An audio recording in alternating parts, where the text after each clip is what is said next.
The wind in Montana in 1888 did not just blow. It was a physical weight, a shrieking entity that came down from the northern peaks with the sole purpose of scouring the world clean. The temperature had fallen past reckoning, far below anything a civilized thermometer dared to measure. It was a cold that turned spittle to glass before it hit the ground, a cold that felt like a blade against any exposed skin.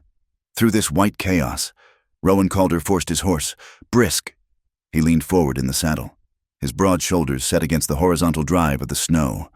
Brisk, a powerful bay gelding, snorted, his breath freezing instantly into a plume of white dust, icicles already clinging to his muzzle and mane like grotesque jewelry. Rowan was the master of the starlit range, the wealthiest spread of land in the valley. But out here, in the teeth of the blizzard, he was just a man fighting the ice. He held a storm lantern high, his heavy glove wrapped tight around the wire handle. The light it cast was a small, frantic smear of yellow, a single point of gold in an endless, shrieking void of white. He was riding against the storm, heading toward the faint rumor of the town, a gut feeling pulling him when all logic told him to stay by his own hearth. Copper Ridge had surrendered. The town's main street was a narrow canyon rapidly filling with drifts that climbed the false fronts of the buildings. The boardwalks were gone, buried.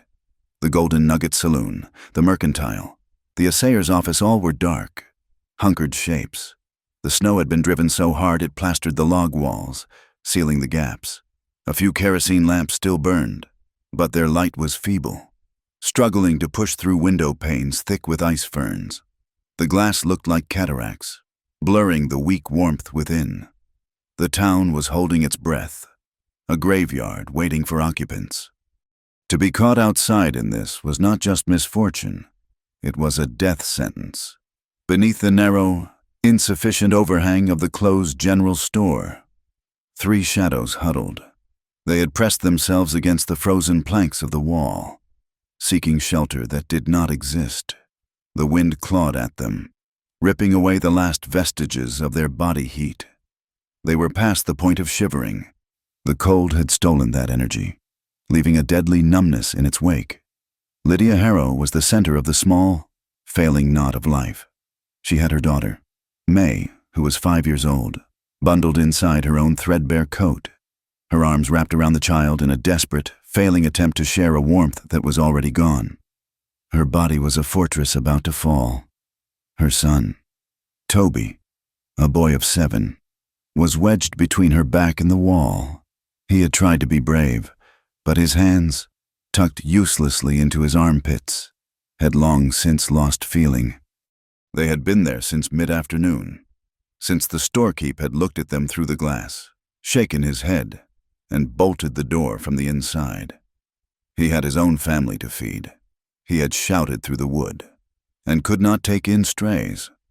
The afternoon had been a long, slow, terrifying descent into oblivion. Lydia had stopped praying. She was just trying to hold her children as the world turned white and silent. Brisk smelled them before Rowan saw them. The horse stopped, tossing its head and backing a step, alarmed by the shapes that were almost human but terrifyingly still. Rowan pulled the horse up, his voice a low rumble to calm the animal. He lowered the lantern. The weak yellow light washed over them. He saw the ice caked on their eyelashes, the blue tinge of their lips, the dreadful stillness. He didn't waste a second on questions. The world had narrowed to this single, brutal fact. He swung down from the saddle, his long canvas duster cracking like a frozen sheet. He moved to the woman, his boots sinking deep into the drift. He didn't ask permission. He reached into her coat and took the smallest bundle May. The child was terrifyingly light, a collection of rags and cold limbs. He turned, placed the girl on the saddle, and quickly unwrapped his own heavy saddle blanket, swaddling her in the thick wool. He turned back. "Son," his voice was rough, cut by the wind. "Get up! Behind the horn!" Toby looked at him, his eyes wide and dull. He tried to move, his legs stiff and unresponsive. Rowan grabbed the boy by the arm and hauled him up, setting him firmly in front of the saddle horn, shielding him with the high pommel. Then he faced Lydia. She was staring at him, her eyes vacant with a despair so deep it looked like madness. She hadn't moved. She was freezing where she stood. Rowan pulled off his glove and reached out, offering his bare hand. It was a broad, scarred hand, the skin split and calloused by work, not wealth. "Ride," he commanded. The word was ripped away by the wind. "Ride or freeze?" Lydia looked at the hand. She looked at her children, impossibly safe on the back of the massive horse. She found the last atom of strength in her body and took his hand. He hauled her up, settling her sideways on the saddle behind her children, forcing her to grip the cantle. 2 stories above the deserted street, in the warm, wood-paneled office above the Copper Ridge Bank, a heavy velvet curtain twitched. Silas Bramwell stood in the darkness, a glass of expensive whiskey swirling in his hand. He had watched the widow Harrow and her brats plead at the store. He had watched them huddle under the eaves, a minor inconvenience against his window.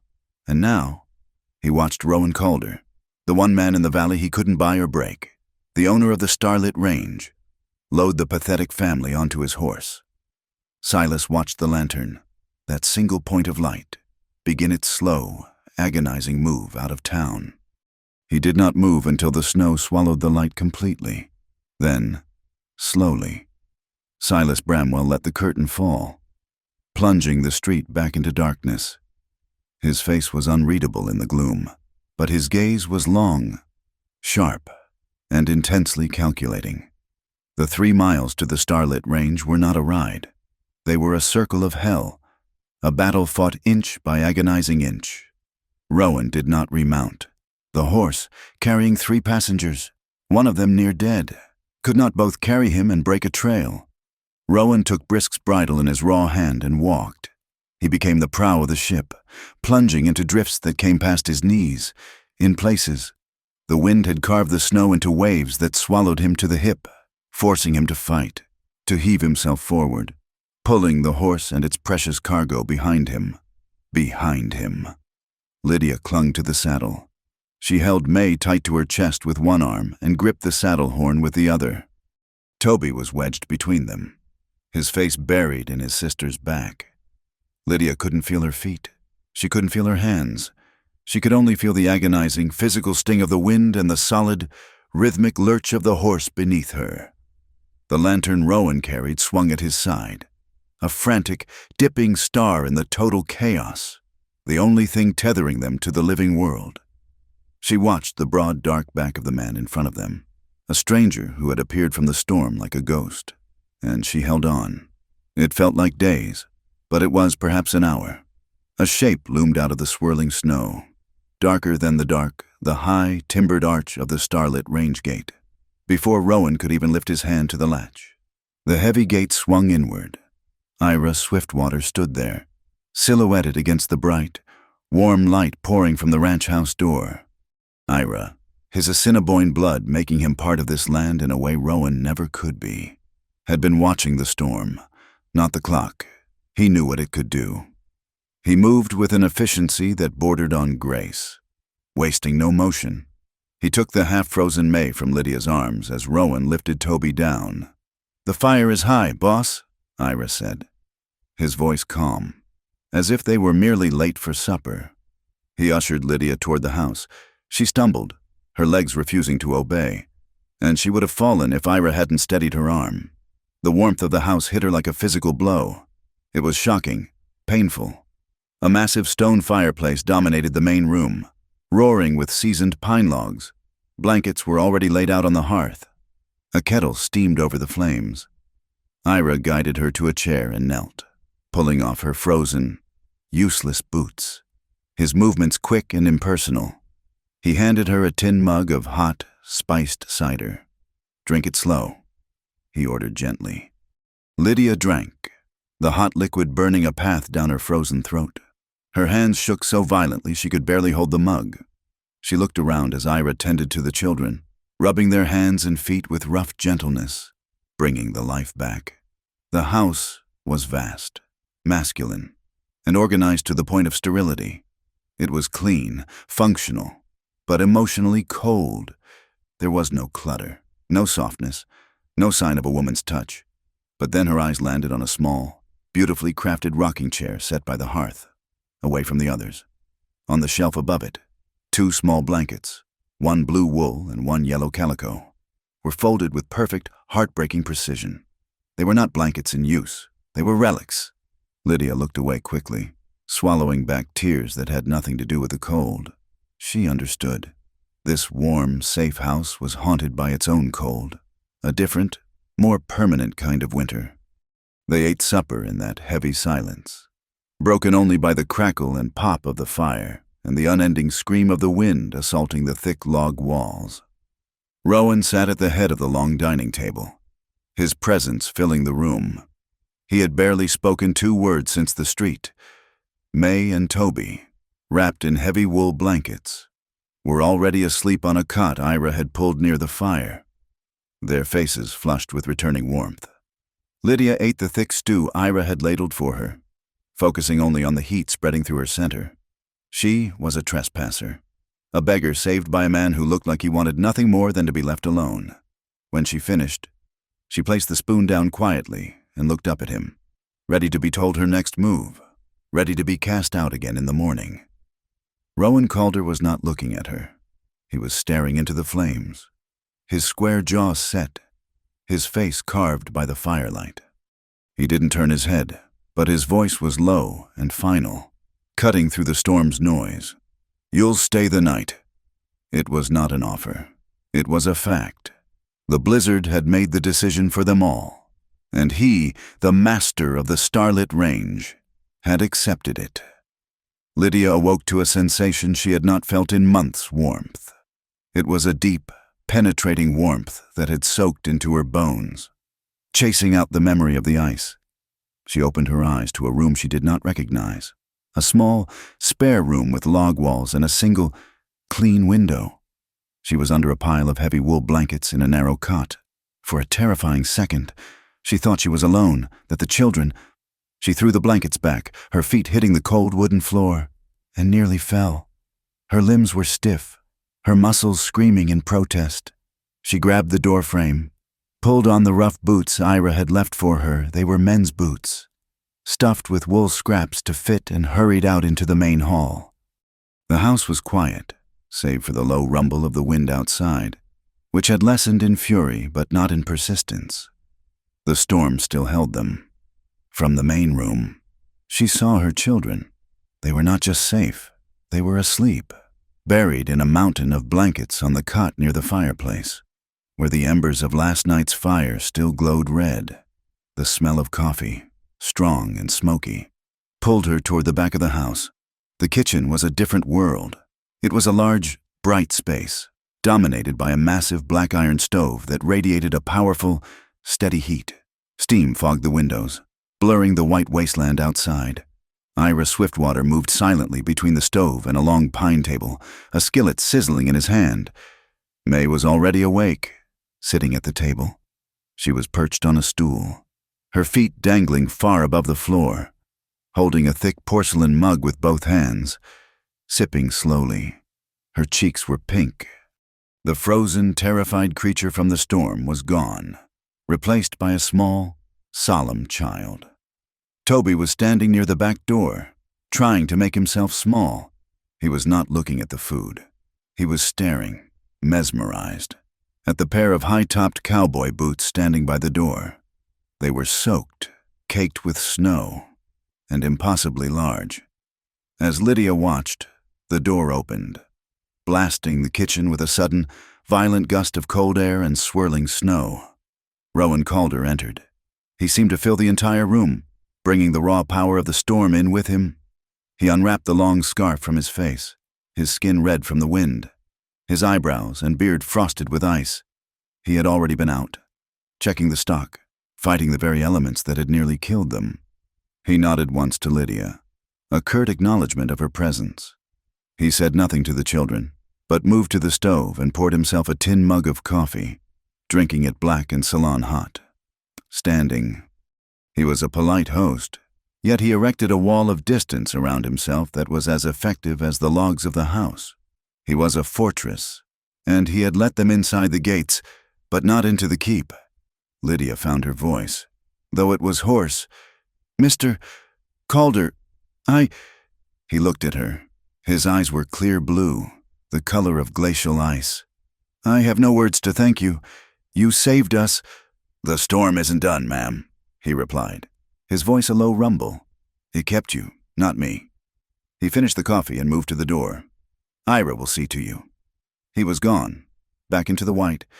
Lydia let out a breath. He had not been unkind, but he had drawn a line.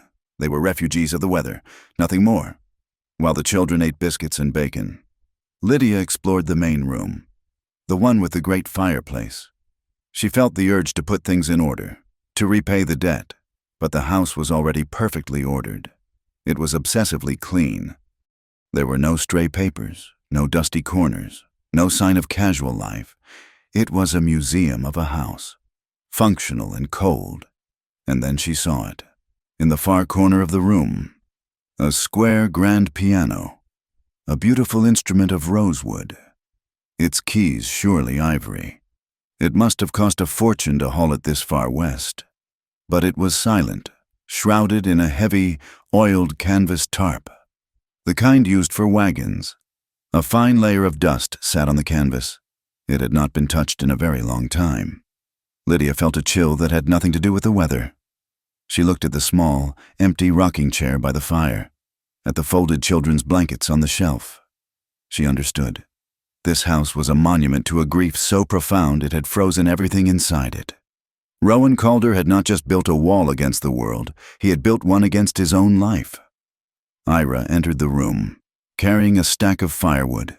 He moved with a quiet, efficient grace, his moccasins making no sound on the floor.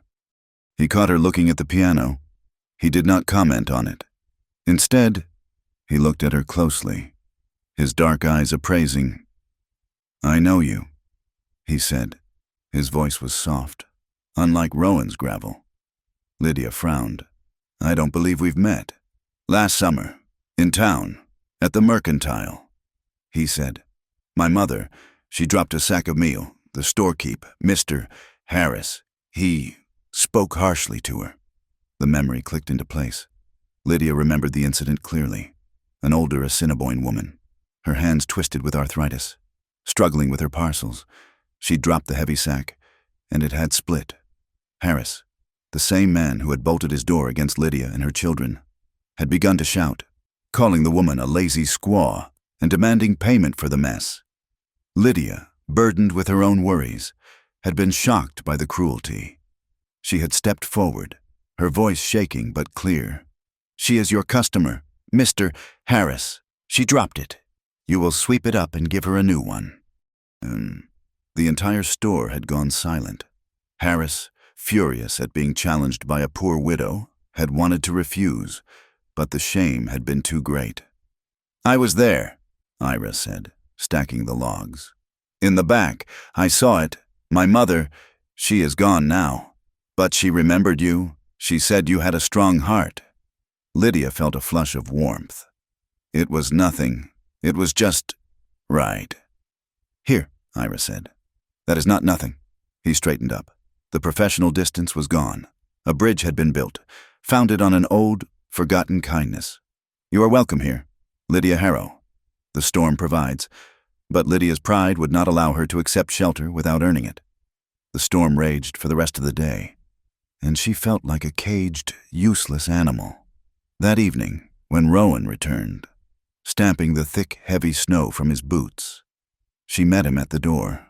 "Mr. Calder, I must ask you for work. I am not a beggar. I can cook, I can clean, I can mend. I will not be a burden on your household." He stopped, his hand halfway through unbuttoning his ice-crusted duster. He looked down at her. She was small, soaked, and defiant. He saw the pride in her, a hard, bright thing that the cold had not broken. He respected it. He also did not want it. He wanted his solitude. He wanted his frozen, orderly house. He wanted these people gone, but the storm held them all captive. He looked away from her, toward the fire. "Do what you see fit," he said. His voice was flat. It was not permission. It was a dismissal. He was setting a boundary, a sacred one. You may work in my house, but you may not enter my life. In Copper Ridge, the news, carried by a ranch hand who had fought his way to the telegraph office, finally reached the bank. Silas Bramwell sat in his warm office, reading the report from his clerk. The Harrow widow and her 2 children, he read, survived the storm. Calder took them in. They are at the Starlit Range. Silas leaned back in his leather chair. He looked at the mortgage deed for Lydia Harrow's failed homestead, which he had foreclosed on just last week. He looked at the massive accounts of the Starlit Range. He picked up a letter opener, balancing the sharp steel point on one finger. A smile, as thin and cold as a razor's edge, touched his lips. Well, he whispered to the empty room. Isn't that interesting? The second day, the wind finally quieted, leaving behind a world transformed, buried under a deep, silent blanket of white. The work of the ranch had to resume. Rowan went out with an axe to break the ice in the water troughs for the cattle. Toby, desperate to escape the house, followed him, bundled in a coat Ira had found. Rowan saw the boy trailing him but said nothing. He swung the heavy axe, the blunt end shattering the thick ice. Water welled up. The cattle, huddled and miserable, lowed in gratitude. You want to be useful, boy? Rowan grunted. Toby nodded, his eyes wide. Rowan handed him a smaller hatchet. Don't chop the wood, break the ice, strike flat. He watched as Toby, using all his 7-year-old strength, swung the hatchet. It bounced off. Again, put your body into it. Toby swung again, and this time a small crack appeared. A look of fierce pride lit his face. Rowan turned away to hide his own flicker of approval, moving to the next trough. Inside, May had developed a hacking cough, a dry, barking sound that terrified Lydia. Ira, however, was calm. He boiled water on the stove and had Lydia hold May over the kettle, letting the girl inhale the steam. It loosens the sickness, he said. May coughed, sputtered, and then, as the warm, wet air soothed her raw throat, she let out a small, bubbling laugh. The sound was alien in the quiet house. It was the first laugh the Starlit Range had heard in 3 years. That night, the house felt different. The children were asleep. Rowan was in his study, a ledger and a bottle of whiskey his only companions. Lydia, driven by an impulse she couldn't name, was tidying the main room. She found herself standing before the shrouded piano. She felt like a trespasser, but the silence of the room begged for a response. The empty rocking chair, the folded blankets, they spoke of a loss so total it had consumed the whole house. Slowly, reverently, she reached out and pulled back the corner of the heavy canvas tarp.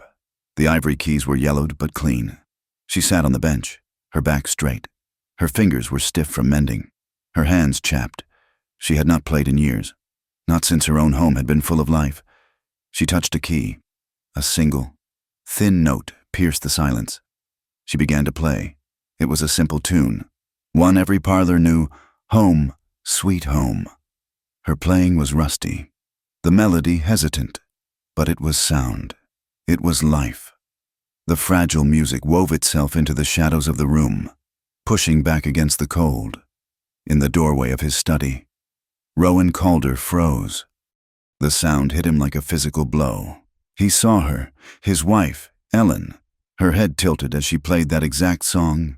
He saw his daughters, Sarah, who was 6, and Emily, who was 4, playing on the bearskin rug, their laughter mixing with the music. The memory, usually a dark, suffocating wave that drowned him in rage and grief, washed over him. He gripped the doorframe. But this time, something was different. The music was not a memory. It was real. It was happening now. The song was thin. Yes, but it was not Ellen's. It was Lydia's. The gentle, hesitant notes did not tear him apart. They simply were. The memory came, sharp and clear. But it no longer had the power to stop his heart. He stood in the shadow, and for the first time since the fever took them, he did not fight the memory. He just listened. Lydia finished. The final chord hung in the air, then faded. The silence that rushed back in was heavier than before. She quickly, guiltily, pulled the tarp back over the keys. She had gone too far. She stood up, ready to flee to her room. She turned and saw Rowan. He was standing by the fireplace, no longer in the shadow. He was not looking at her.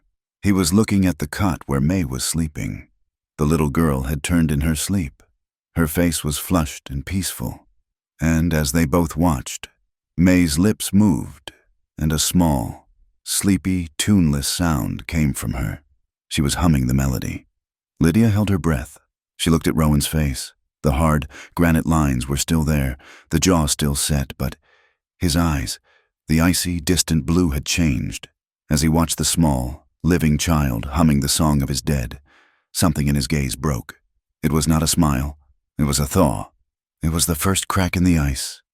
He looked up, and his eyes met Lydia's. He held her gaze for a long, silent moment. He did not speak. He just gave her one sharp, conclusive nod. Then he turned and walked back into his study, closing the door behind him, leaving Lydia Harrow standing in the warmth of the fire. The siege of White lasted for 3 days. For 3 long days. The world remained a silent, frozen expanse. The sky a low, oppressive sheet of gray. The snowdrifts remained high against the windows of the starlit range, insulating them, but also imprisoning them. Then, on the 4th morning, a change came. A new wind, a chinook from the west, began to blow. It was a warm, soft breath against the glass. By midday, the impossible was happening. The eaves began to drip. The world was thawing. The melt was not gentle. It was a deluge. Water ran in rivulets from the roof. The hard-packed snow turned to heavy, wet slush, revealing the dark, muddy ground beneath. And as the physical ice receded, Lydia felt the ice inside the house could be challenged, too. She had Rowan's blunt permission. Do what you see fit. She took it as a mandate. The house was clean, but it was the sterile, joyless clean of a barracks, maintained by Ira and Rowan in rigid, masculine order. It was a house that had been waiting to die. Lydia, having just narrowly escaped death, would not abide it. She began, not with cleaning, but with reclaiming. She found a storage chest in the hall, unlocked, filled with bolts of muslin and calico, items clearly purchased by a woman for a future that never arrived. She pulled them out, the scent of lavender and cedar rising from the folds. She found a sewing kit. For 2 days, she sat by the fire, her hands, which were chapped and raw, moving with a quick, forgotten grace. She sewed new curtains for the kitchen windows, simple and white, and hung them. The room, once a functional space of steam and iron, was suddenly bright. The sunlight now softened and domesticated as it streamed in. She moved to the main room, mending the heavy wool drapes that had been torn by a stray spur, replacing the clumsy stitches with her own, small, neat ones. She attacked the pantry. Ira's system was functional beans here, flour there, but she reorganized it for efficiency, for life. She found a heavy copper pot in the back of a cupboard, green with tarnish.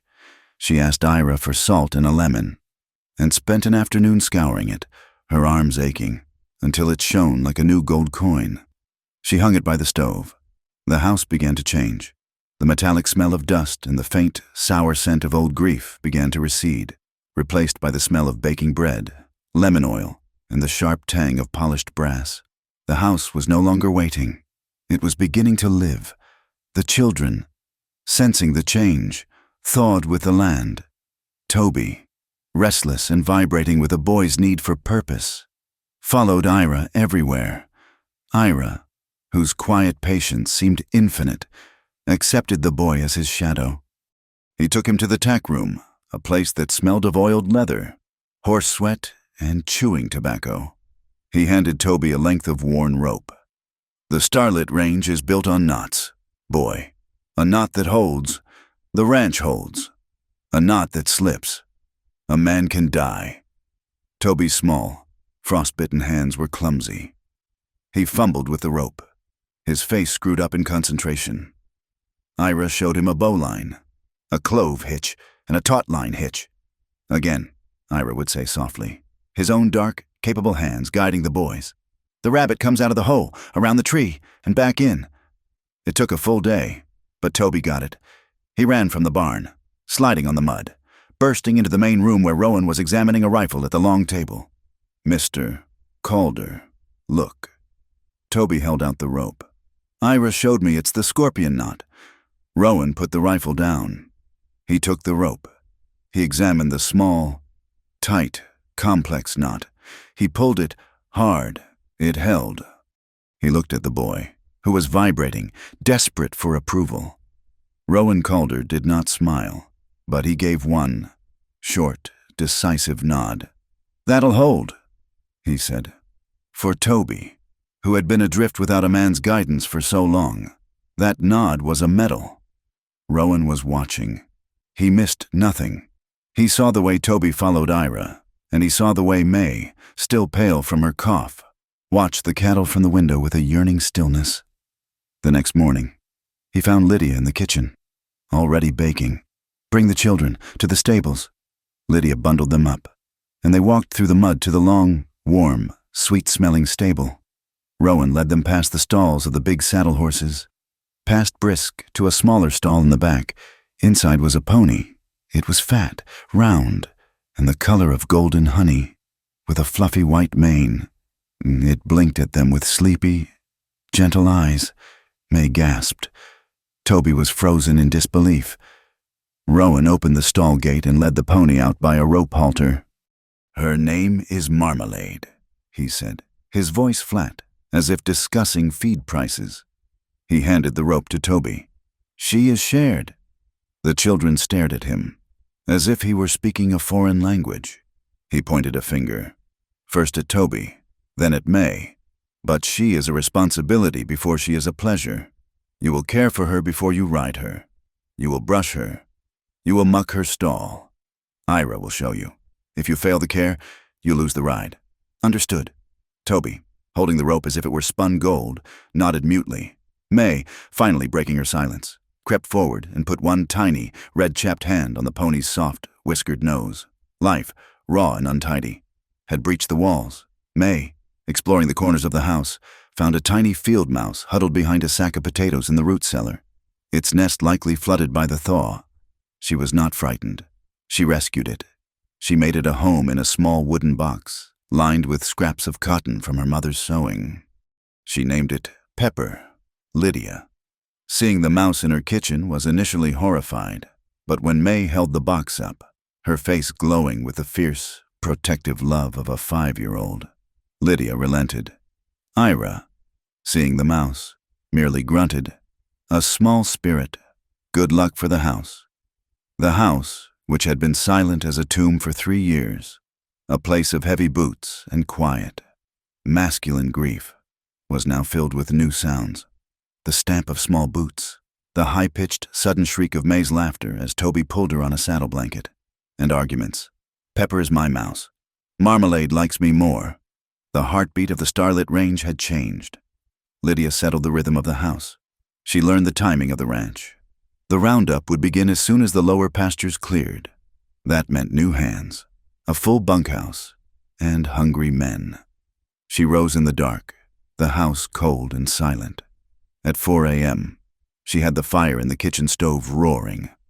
At 4:15, the massive coffee pot was brewing. At 5 a.m., as Rowan and Ira came in from the cold, a massive breakfast was on the table. A breakfast built to fuel men for 12 hours of hard labor. Sourdough biscuits, slabs of salt pork, fried potatoes, and a pot of beans simmering.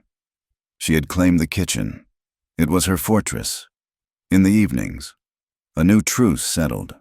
The work was done. The children were asleep. Lydia, her hands aching, would find herself drawn to the piano. She no longer played Home, Sweet Home. She reached back to a life before marriage, before poverty. She played a simplified Schubert minuet, the notes clear and structured, filling the main room. Rowan sat in his study, the door left open a crack. He was listening. The music was not the sound of his grief. It was the sound of her life. The next morning, Lydia went to the piano and found a book resting on the bench. It was a heavy, leather-bound volume. its pages edged in gold, the poetical works of Henry Wadsworth Longfellow. It had not been there the night before. She opened the cover. The inscription was simple, "To Ellen, Christmas 1883. Her heart tightened. This was a piece of his grief, freely offered. She looked toward his closed study door.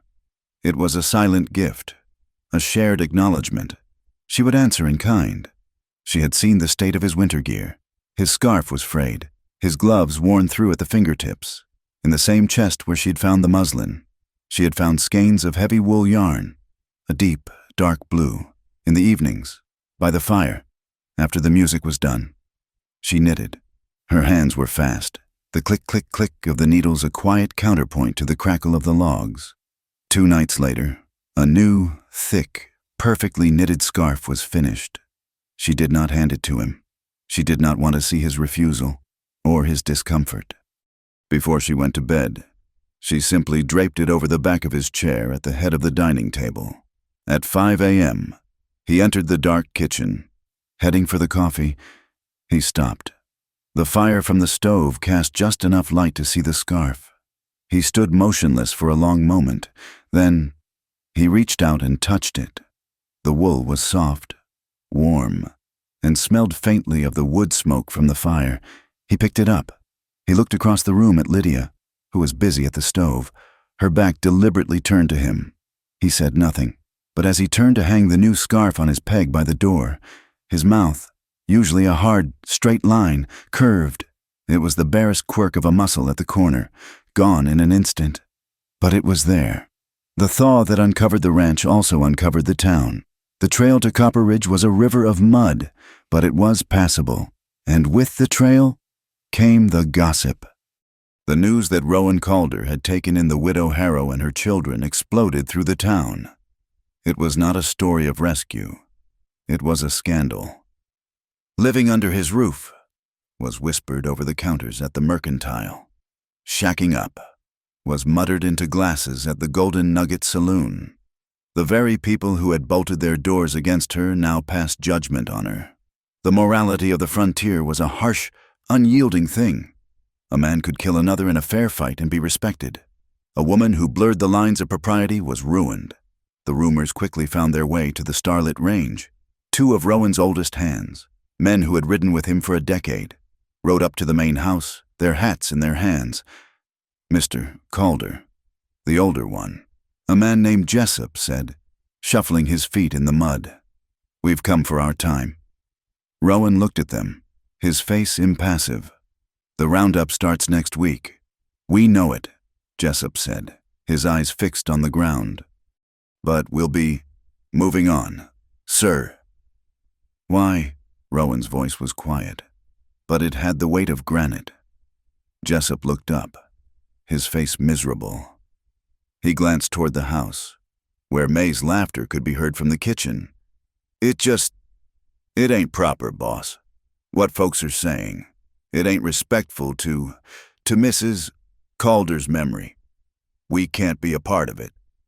Rowan stared at him, the muscle in his jaw tightening.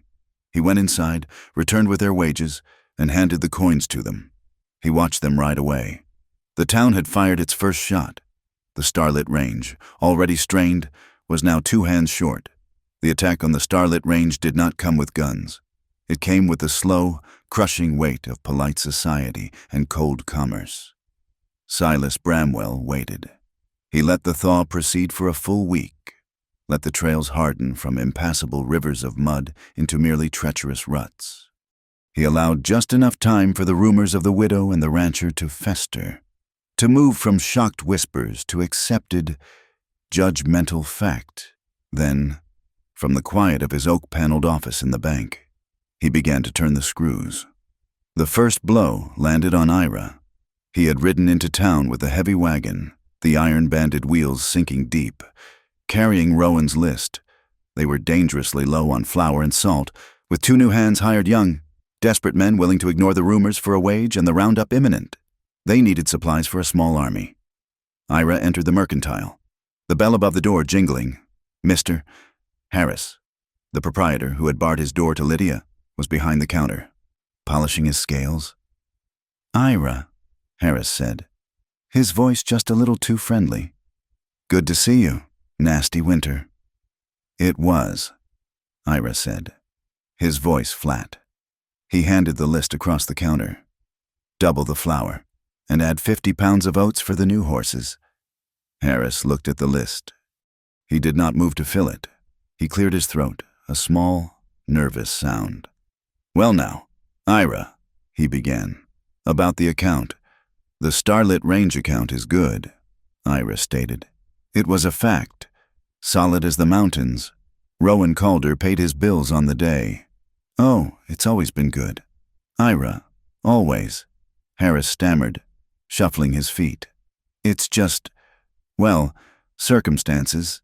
Mr. Bramwell at the bank. He holds my operating note. You understand? And he has called it in. Ira said nothing. His face remained a mask of polite stillness. Harris, sweating now, hurried on.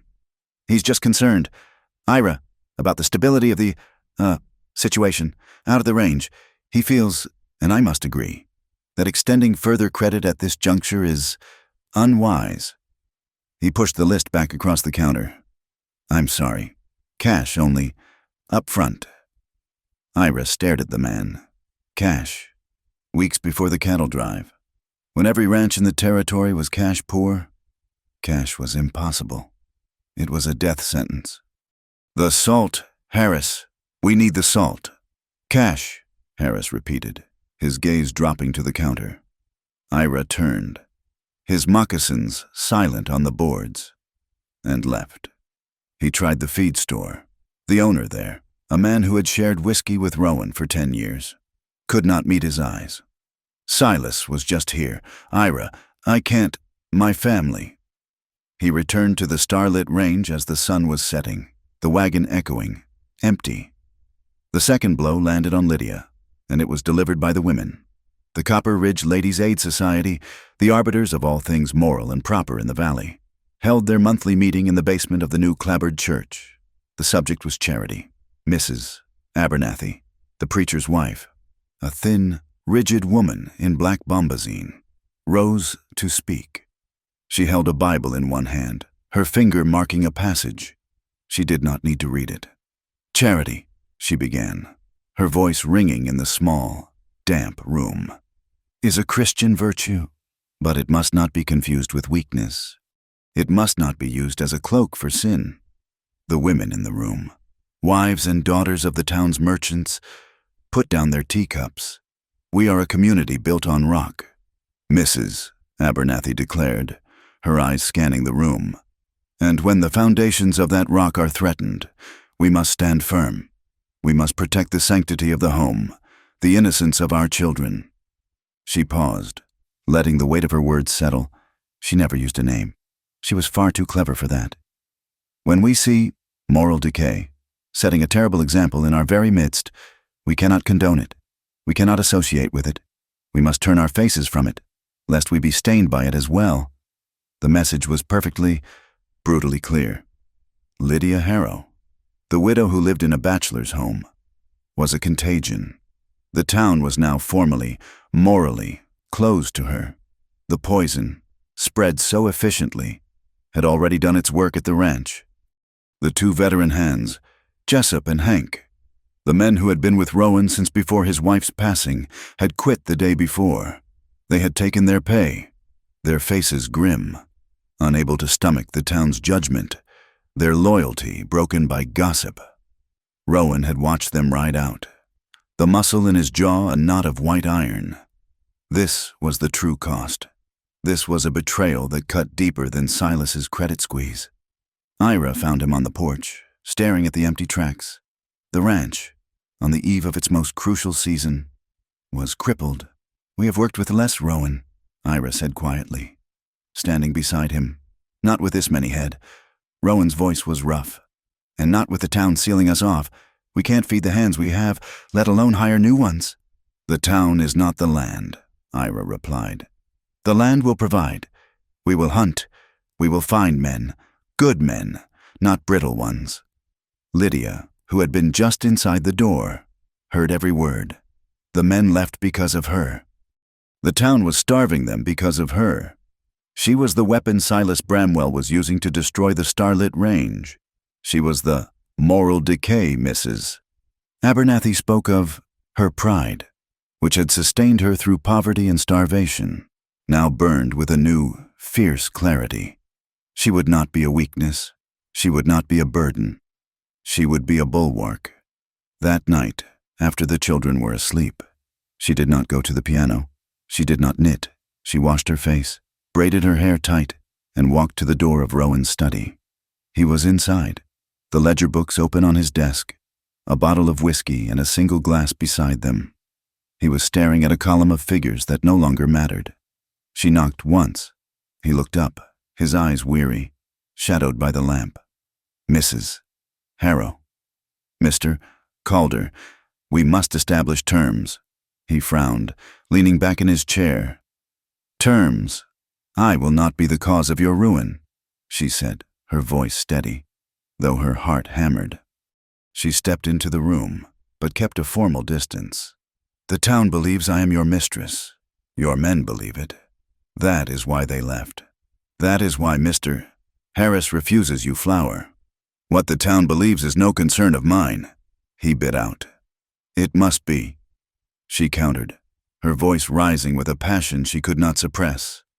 It is costing you your ranch. The arrangement as it stands is untenable. It is built on charity, and the world has twisted it into sin. I will not allow it.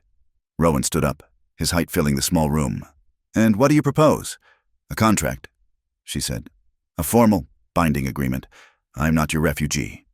Mr. Calder, I am your employee. He was silent, watching her. He saw the strength in her, a fire that matched his own. He saw the wisdom of her move. She laid out her terms, her voice crisp, professional.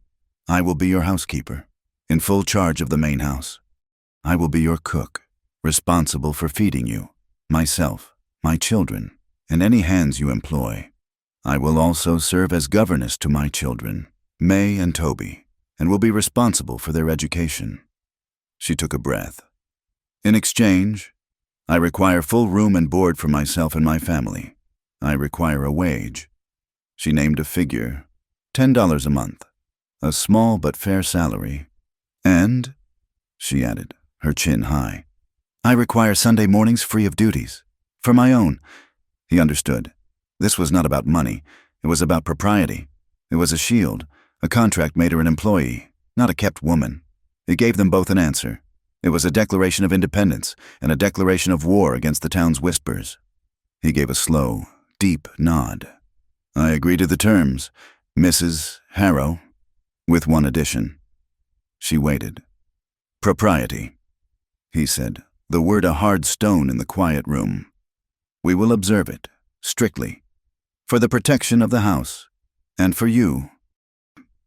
I would have it no other way, she replied. They formalized the defense the next day. They created a new set of laws for the isolated world of the starlit range. Rowan found a clean pine board, and Ira, with a small tin of black paint, carefully lettered the new code. They hung it in the kitchen, a public proclamation. House Rules 1. All private quarters will be locked by 10 o'clock. This includes the housekeeper's room and the master's study. 2. Meals will be taken in the main hall at the designated times. 3. Seating at the table will be fixed. 4. No work, save for the care of livestock, will be conducted on the Lord's Day. It was a fortress. The locked doors were a visible, nightly symbol of their separateness. The fixed seating was a rigid formality. Rowan sat at the head of the long table, Lydia at the foot, a vast expanse of polished wood between them. The children and Ira sat in the middle, a buffer zone, a living, breathing testament to the house's propriety. Ira, with his quiet, watchful presence, became the unspoken chaperone. The third point of the triangle that made the arrangement respectable. The town, however, was not finished. Silas Bramwell was moving from gossip to something far more dangerous. Lydia had to go to town. The new hands needed bootlaces, and she needed thread for the mountain of mending. She rode in on the wagon with Ira, her spine straight, her face set, The town was a gauntlet. As she walked from the wagon to the post office, she saw Mrs. Abernathy on the boardwalk. The preacher's wife looked directly at Lydia, her face hardening, and then, in a deliberate, public act, turned and crossed the muddy street to avoid sharing the same path. It was the cut direct, a social execution. Lydia felt the blood rush to her face, a hot sting of shame, but she did not lower her gaze. She entered the post office. It was a small, cramped room, the air smelling of ink and damp wool. Clara Pritchard, the postmistress, sat behind the wire grate. Clara was a widow herself, older, sharp-eyed, a woman who had survived by knowing everything and saying nothing. Lydia purchased her stamps and a spool of thread. As Clara counted the change, she leaned forward, her voice a low murmur that did not carry past the grate. "Mrs. Harrow, you'd best be careful." Lydia froze, her hand halfway to the coins. "Careful of what, Mrs. Pritchard?" "The wires," Clara whispered, her eyes fixed on the coins. "They've been active. Mr. Bramwell has been sending telegrams, a flurry of them." Lydia's blood went cold. "To where?" "Helena, and 2 to Chicago." Helena was the territorial capital. Law.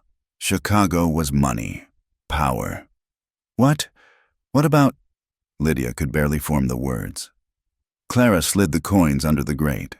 "I only see the destinations, of course," she lied, her face a mask of professional disinterest. But then her eyes flicked up, meeting Lydia's for one second. "He is inquiring. Mrs. Harrow. He's paying a lot of money to inquire about a man." Lydia gripped the counter. "What man?" "A man named Henry Harrow." Lydia walked out of the post office, the bell jingling mockingly behind her. The ground felt unsteady beneath her feet. Silas was not just trying to starve her out.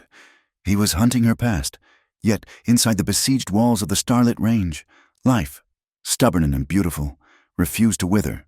The children, ignorant of the town's poison, thrived. The ranch was their entire world, and it was a world of wonders. Toby was no longer a shadow. Under Ira's tutelage, he had become a boy of the ranch.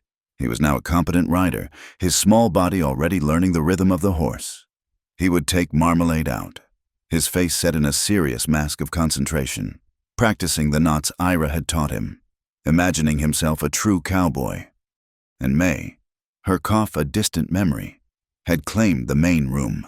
The sunlight, softened by Lydia's new curtains, would fall on the floor, and May would be there, sitting with the heavy Longfellow book Rowan had left, a book that was now hers. Lydia, patient and proud, had taught her to read. Rowan would come in from the cold, exhausted from a day spent mending fences alone, work 2 men should have been doing, and he would stop in the doorway. He would hear her small, clear voice, sounding out the words that he and Ellen had once read. "The day is done, and the darkness falls from the wings of night." He would stand there, motionless, listening to the sound of his house, his haunted, silent house, being filled with the fluent voice of a child. That evening, Lydia was at the kitchen sink, scrubbing the massive cast-iron stew pot. The lye soap was harsh, and the hot water stung. She paused, pushing a stray strand of hair from her face, and looked down at her hands. She hardly recognized them. They were no longer the soft, pale hands of a townswoman. They were red, chapped, and raw from the lye. The skin on her palms was thickening. Her nails were cut short, practicality replacing vanity. These were the hands of a worker. They were the hands that had scrubbed this floor, mended a dozen shirts, kneaded pounds of flour, and held the reins of the wagon. They were the hands that had taught her daughter to read. She heard Rowan's heavy boots on the porch, the scrape of mud being kicked off. She heard Toby shouting a good night to Ira from the barn, followed by a peal of clear, uncomplicated laughter. The town could whisper. Silas Bramwell could send his wires. Mrs. Abernathy could cross the street. Let them. Lydia plunged her hands back into the hot water. Her hands were calloused, but her dignity, forged in the heat of this kitchen and the honest, brutal work of the ranch, was brighter and more absolute than it had ever been. She was not a refugee. She was not a kept woman. She was the housekeeper of the starlit range, and she was not going anywhere. The rigid, self-imposed rules of the starlit range were a fortress against the town's gossip. But the rules of a house, no matter how strictly enforced, are no match for the simple, unpredictable rhythms of life. The fortress was holding, but the occupants within were changing. The siege was broken by a simple household failure. It was a Tuesday night, dark and moonless, the air sharp with the lingering bite of the thaw. They had finished the evening meal. The table had been cleared. The fixed seating arrangement dissolved for the night. Lydia was in the main room, mending a tear in Toby's shirt by the light of the big central kerosene lamp. The children were on the hearth rug, May whispering a story to her mouse, Pepper, who was safely nested in his box. Ira was in the kitchen, and Rowan was in his study, the door open as per their unspoken agreement. Suddenly, the lamp on the main table sputtered. The flame leapt high, turned a smoky orange, and then, with a soft pop, died.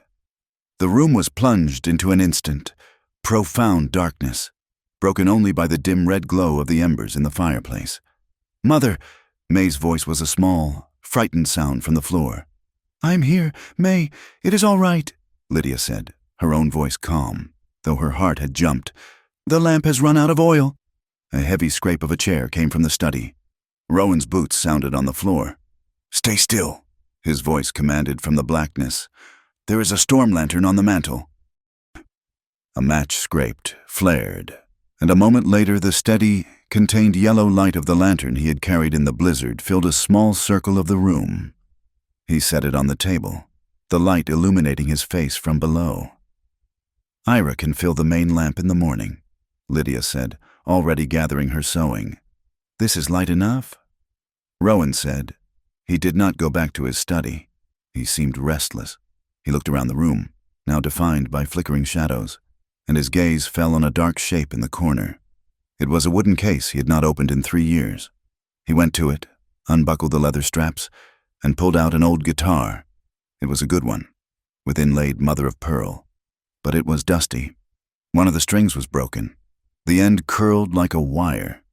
He brought it to the table and sat down, turning it over in his big hands. "I've been meaning to fix this." He found a small box with new strings inside the case. In the shifting, insufficient light of the single lantern, he tried to thread the thin steel string through the bridge. His fingers, calloused and thick from years of rope and leather, were clumsy. He squinted, his frustration a silent, visible thing. "Mrs. Harrow," he said, his voice low and tight. "The light." Lydia picked up the storm lantern and moved to his side. She stood beside his chair, holding the lantern high and steady, casting its focused circle of light directly onto his hands and the guitar. It was the closest they had been since the night on the porch.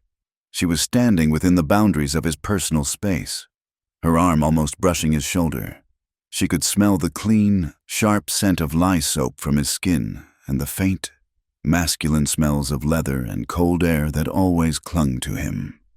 She held the lantern perfectly still. The light illuminated his hands. She had only ever seen them as tools gripping reins, holding an axe, lifting her children. Now she saw the fine dark hairs, the healed white scar across his knuckles, the way his thumbnail was permanently ridged. He fumbled again. The string would not pass through the small hole. "Allow me," she said softly. He pulled his hands back. Lydia held the lantern in one hand and, with the other, took the delicate string. Her fingers, nimble from her sewing, found the hole instantly and threaded it through. "I have it," she said. He reached up to take the string, and his fingers brushed hers. It was nothing. It was the briefest, most accidental contact, but in the dry, cold air, a tiny blue spark of static electricity snapped between their skin. It was no louder than a pinprick, but it felt like a jolt. Lydia's breath caught. Rowan's hand froze. They both pulled back as if burned. The silence in the room rushed in, heavier than the darkness. Lydia's heart was hammering. She raised the lantern again, her hand unsteady. Rowan cleared his throat, a rough, gravelly sound. He began to wind the string around the tuning peg, his movements suddenly sure and angry. He kept his head down, his face hidden in shadow. "I haven't played this since before the war," he said, his voice a low rumble. He was not speaking to her. He was speaking to the guitar. "I bought it in St. Louis. I learned on a ship." Lydia, still holding the light, remained silent, giving him the space to speak. "This cold, the blizzard, it brought it all back. The worst cold I ever knew wasn't here. It was south of the Yellowstone. Winter of '66. I was 19, just mustered out, trying to make my way west. Got caught in a 3-day blow. Just me and my horse." He stopped turning the peg. "I killed the horse on the 2nd day. Climbed inside it to keep from freezing." He was staring at the wall, but his eyes were seeing a white plane from 2 decades ago. I lay there, listening to the wind, thinking, this is it. This is the end. It's a quiet way to go. The cold, it just empties you out." Lydia watched his profile, the hard line of his jaw, the deep-set eye that was seeing a ghost. She did not offer him pity. He was a survivor. She knew what that cost. She offered him her own scar in return. "The day Henry left me," she said, her voice just as quiet, "was a beautiful day. The sky was high and clear, and the sun on the snow was so bright it hurt your eyes." He turned his head slowly, looking at her. "He told me he was riding to town for flour. He kissed Toby and May goodbye. He kissed me. His lips were cold. I watched him ride off. He never looked back. I knew he wasn't coming back." She held the light steady, her gaze unwavering. "I went back inside and sat down. I didn't cry. I didn't feel anything. I just sat. I realized I was colder than I had ever been in my life, colder than any winter." He looked at her, truly looked at her. He saw the strength that had been forged in that cold. He saw a survivor, just like him. They were 2 people who had been to the empty place and had, somehow, walked back. He finished tuning the string. He did not play a song. He strummed one, slow, deep chord. The sound was melancholy and rich, and it filled the room. Then he laid the guitar aside. This silent, shared confession changed the house. The formal rules remained, but the space between them was now charged with a new, unspoken understanding. The long dining table was still their barrier. Rowan at the head, Lydia at the foot, Ira, Toby, and May between them, but the rituals were no longer empty. At the end of breakfast, he would look down the table. "Thank you for the meal, Mrs. Harrow." And she would meet his gaze. "You are welcome, Mr. Calder." But the glance lingered. It held for 1 second, then 2. It was no longer just politeness. It was an acknowledgement, a question, a statement. Ira Swiftwater saw it all. He saw the way Rowan's eyes would follow Lydia as she moved to the kitchen, a new appreciation in his gaze that had nothing to do with her cooking. He saw the way Lydia's cheeks would flush, a faint, lovely pink, when Rowan spoke directly to her. As Ira gathered the children's plates, he would turn his back to them, and a slow, knowing smile would spread across his face, hidden in his mustache. The ice was breaking faster than the thaw. The children, oblivious to the adult currents, were the bridge. One evening, the fire was burning low. Lydia was knitting. The scarf for Rowan finished and now worn by him daily. Rowan was reading a cattleman's journal, his brow furrowed. May, who was supposed to be in bed, padded into the room in her bare feet, holding her treasured Longfellow book. She walked straight to Rowan's chair. "Mr. Calder."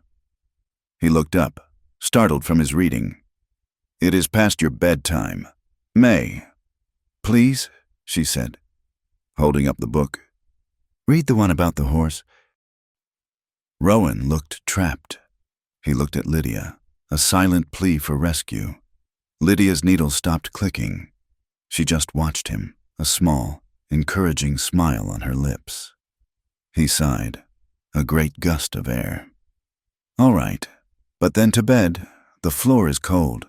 Your lap is warm," May stated, with the simple, irrefutable logic of a 5-year-old. Before he could protest, she climbed up and settled herself in his lap, tucking her head against the rough wool of his shirt. Rowan went rigid. His entire body froze. His hands, resting on the arms of the chair, were clenched. Lydia watched him, her heart aching. He was terrified. A child in his lap. It was a place that had been empty for 3 years. It was a place of ghosts. May, oblivious, opened the book. "Here," she said, pointing. Rowan swallowed. His voice, when it came, was hoarse, but he began to read. "Listen, my children, and you shall hear." He read the entire poem.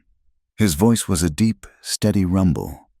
May, lulled by the rhythm and the warmth of his chest, grew heavy.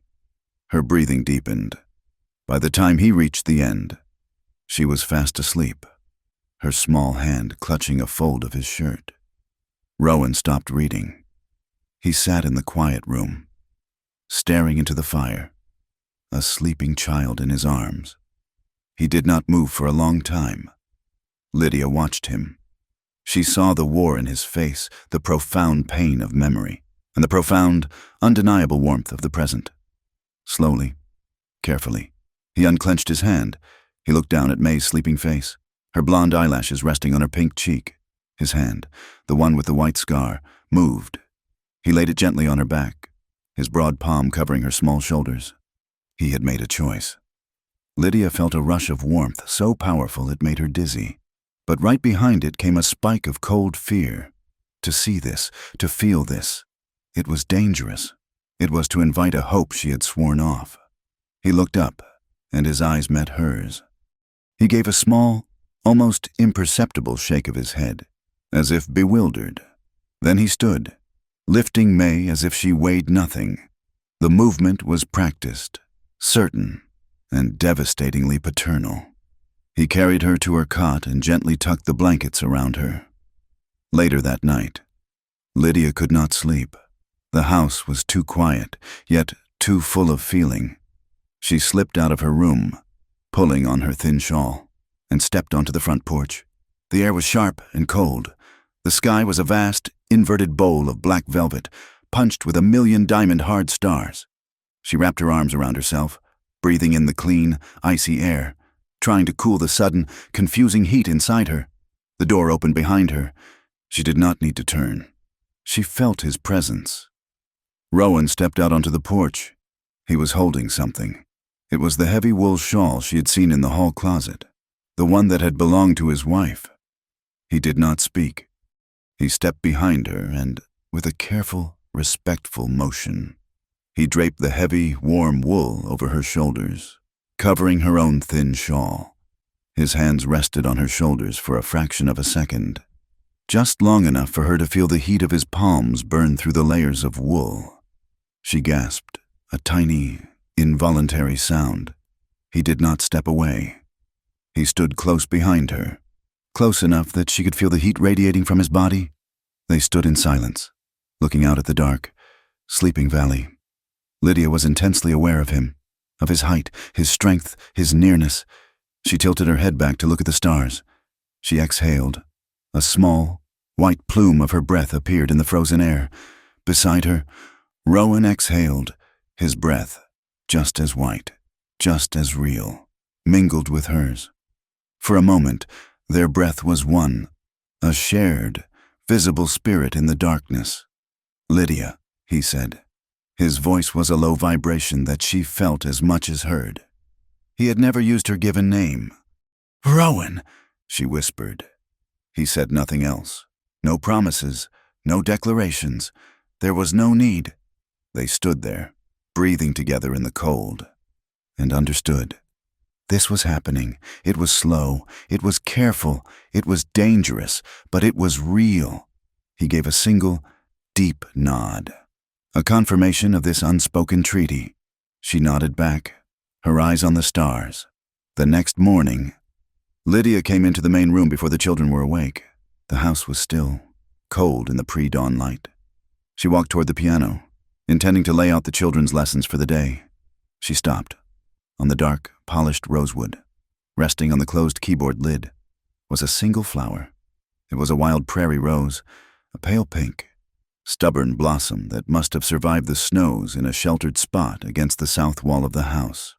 There was no note. It did not need one.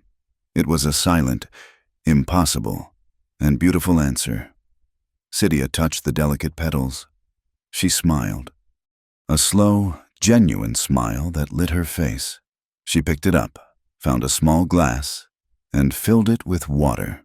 She placed the rose in the center of the kitchen table, a small, bright flag of life in the fortress. That same afternoon, a stranger rode into Copper Ridge. He was not a cowboy. He wore a dark, severe suit and a bowler hat, and his face was sharp and pale. He dismounted his horse in front of the bank, his movements precise and economical. He paid no mind to the stares he gathered. He walked into the bank. The clerk looked up, intimidated by the man's city bearing. The stranger placed a small, engraved card on the counter.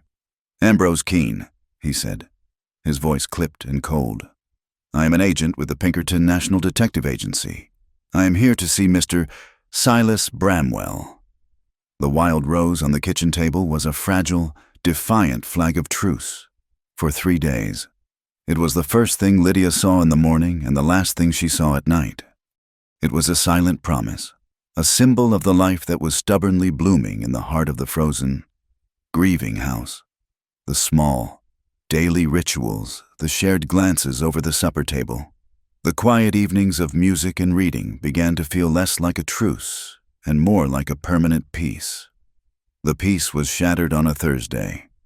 He rode in at midday, when the sun was high and the mud of the yard had begun to dry. Lydia was on the porch, showing May how to shell the first of the spring peas. She saw him coming, a dark, solitary rider on the long road from town. He was not a cowboy. He sat his horse with a stiff, urban posture, and he wore a dark suit and a bowler hat. Lydia's blood ran cold. It was the man from her fears, the man from Clara Pritchard's warning. She grabbed May's hand. "Go inside to Toby, now!" The girl, sensing the sudden, sharp fear in her mother's voice, scrambled inside. Lydia stood, wiping her hands on her apron, her heart a cold stone in her chest. She forced herself to remain on the porch, the designated boundary of her domain. The man dismounted, his movements precise, economical. He tied his horse to the hitching rail and walked toward her, removing his bowler hat.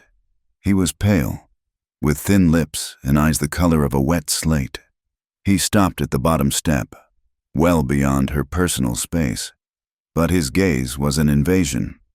"Ma'am," he said, his voice clipped, educated, and utterly devoid of warmth.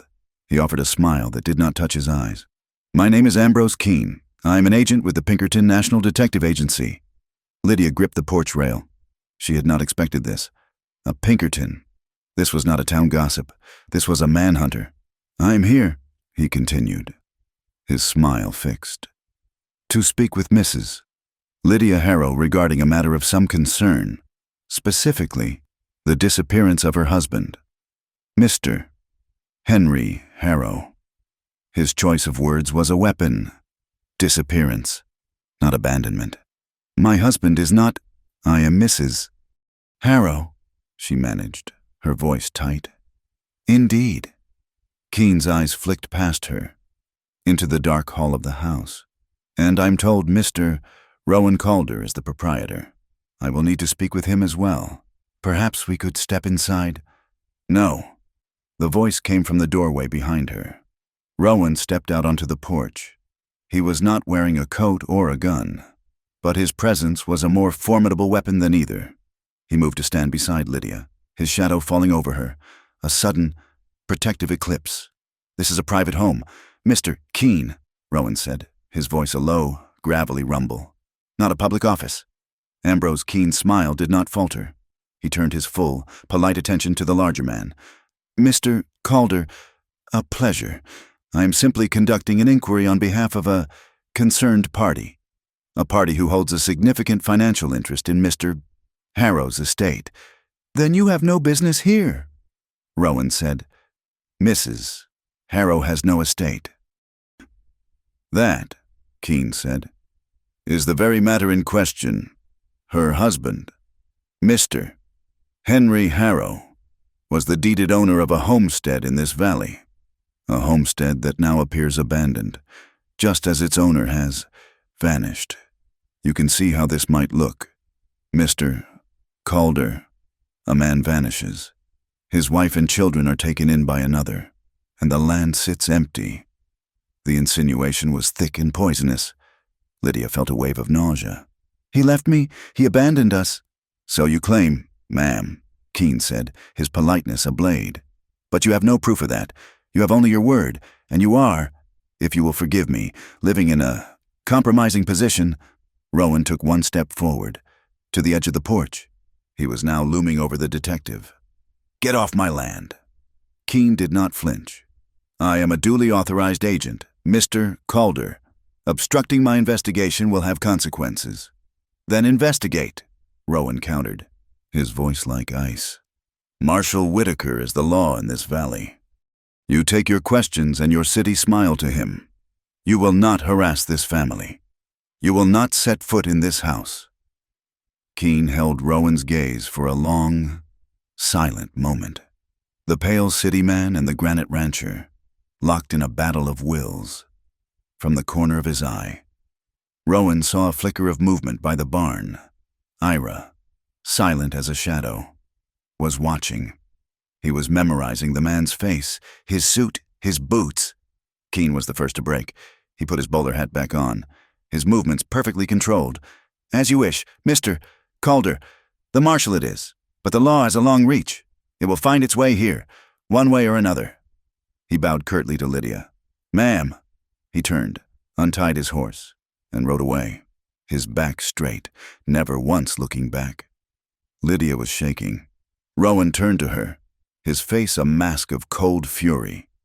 Go inside. Lydia, see to the children. He watched until Keene was a dark speck on the road. Then he went to the barn to find Ira. In Copper Ridge, Ambrose Keene did not go to the marshal's office. He went directly to the bank. Silas Bramwell was waiting for him in his office, a bottle of expensive whiskey and 2 glasses on his desk. He is exactly as you described, Keene said, taking the offered glass. A stone wall. He'll fight. Of course he will, Silas said, smiling. He sat behind his desk, steepling his fingers. He is an honorable man, and honorable men are the easiest to break. They have a reputation to protect. Silas opened a drawer and pulled out a stack of documents. One was Lydia Harrow's original homestead deed. The other was a newer, crisper document, a deed of trust, the ink still smelling faintly of the bank. Mr. Henry Harrow, before he so inconveniently vanished, Silas said, was a man with appetites. He gambled, he drank, he owed me a great deal of money. Or rather, he owed a certain gambling house in Helena, and I, as a gesture of goodwill, bought his note. He pushed the new document across the desk. This deed of trust, signed by Henry Harrow, puts his homestead up as collateral against that debt, a debt that is now grievously in default. Keene picked up the document. He glanced at the signature. It was a passable forgery, good enough to pass a cursory inspection, and Harrow is unavailable to contest this signature. Precisely, Silas said. Which brings us to the widow. She is living on Calder's charity, claiming abandonment. But what if it wasn't abandonment? What if she and Calder conspired to make Henry disappear, to nullify this debt and keep the land?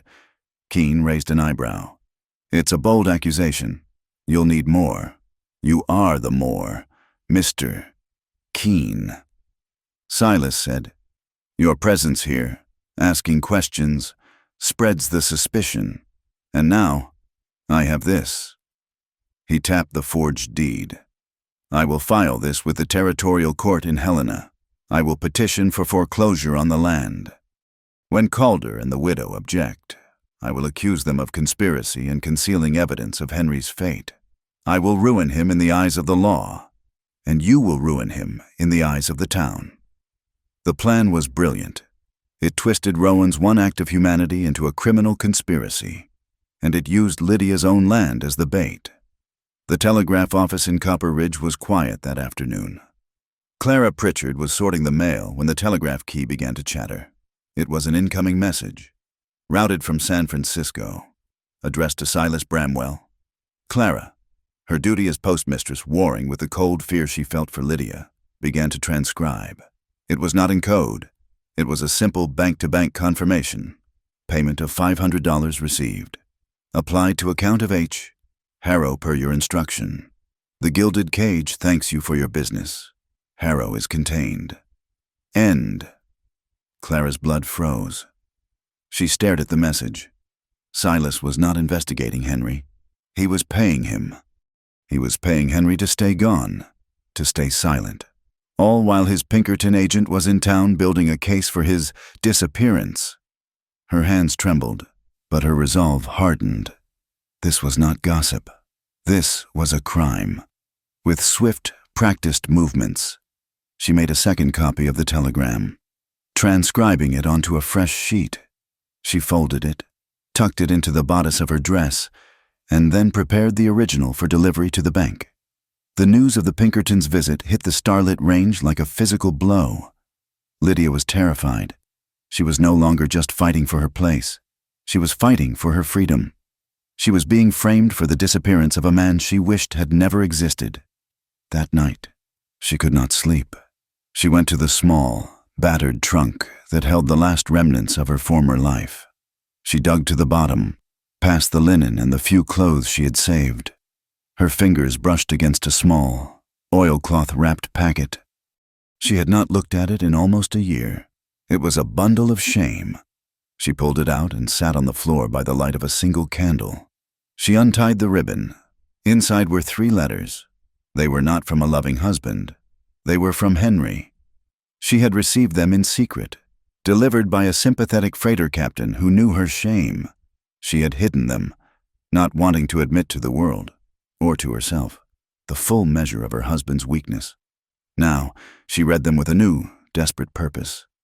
The first one, postmarked 6 months after he had ridden away, was from Reno, Nevada. It was full of grand plans, of a silver strike that was just about to pay, and it ended with a pathetic, wheedling plea for $20. The second letter, sent 2 months after that, was from Sacramento. The silver strike had failed. He was dealing cards.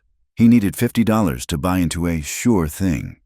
The third letter, the last one, had arrived just before the blizzard. The postmark was clear, stamped in black ink, San Francisco, California. It was short, angry, and desperate. He accused her of hoarding money. He threatened to come back. Lydia stared at the postmark. San Francisco. The same place Silas Bramwell was sending telegrams. He was alive. He was there. And Silas knew it. She stood up, the letters clutched in her hand. There were no more secrets. She went to Rowan's study and knocked. He was at his desk, but he was not working. He was staring at the wall, the guitar resting in the corner. "Come in," he said. She laid the letters on his desk, on top of the useless ledgers. "You must read these," she said. He read them, one by one. His face, which had been set in lines of fury, grew very still, very cold. He looked from the San Francisco postmark to her face. "He is alive," she whispered. "And Silas is paying him. The Pinkerton. It is all a lie, a performance." Rowan stood up. He walked to the window and stared out into the darkness, his hands clasped behind his back. The gears of vengeance that Silas had started were now clear to him. He saw the entire ugly machine. "He'll file the forged deed," Rowan said, thinking aloud. "He'll claim the land. He'll use Keene to paint us as conspirators, maybe even murderers, to silence our claim. We must go to Marshal Whitaker." Lydia said, "We must show him these." "No," Rowan said, turning back to her. "Whitaker is a good man, but he is one man. He will file a report. It will go to Helena. Silas's lawyers will bury it in paper for 6 months. By then, he will have the land, and your reputation will be destroyed. We will be ruined." "Then what do we do?" she asked, the hope draining from her. "We don't go to the law," Rowan said, a new, hard light in his eyes. "We bring the law to us." He went to his desk and pulled out a calendar. Judge Patterson, the circuit judge. He is due in this territory in 2 weeks. He is a hard man, but he is a fast one. He despises paperwork, and he despises cheats. He looked at her, his plan forming. "We let Silas file his claim. We let him spring his trap. And the moment he does, I will send a rider to Patterson. I will petition for an immediate, binding hearing. Not in a courtroom. Here." "Here," Lydia was stunned. "Here," Rowan said, striking the desk with his open palm. "In this house, on our ground. We will invite the entire town.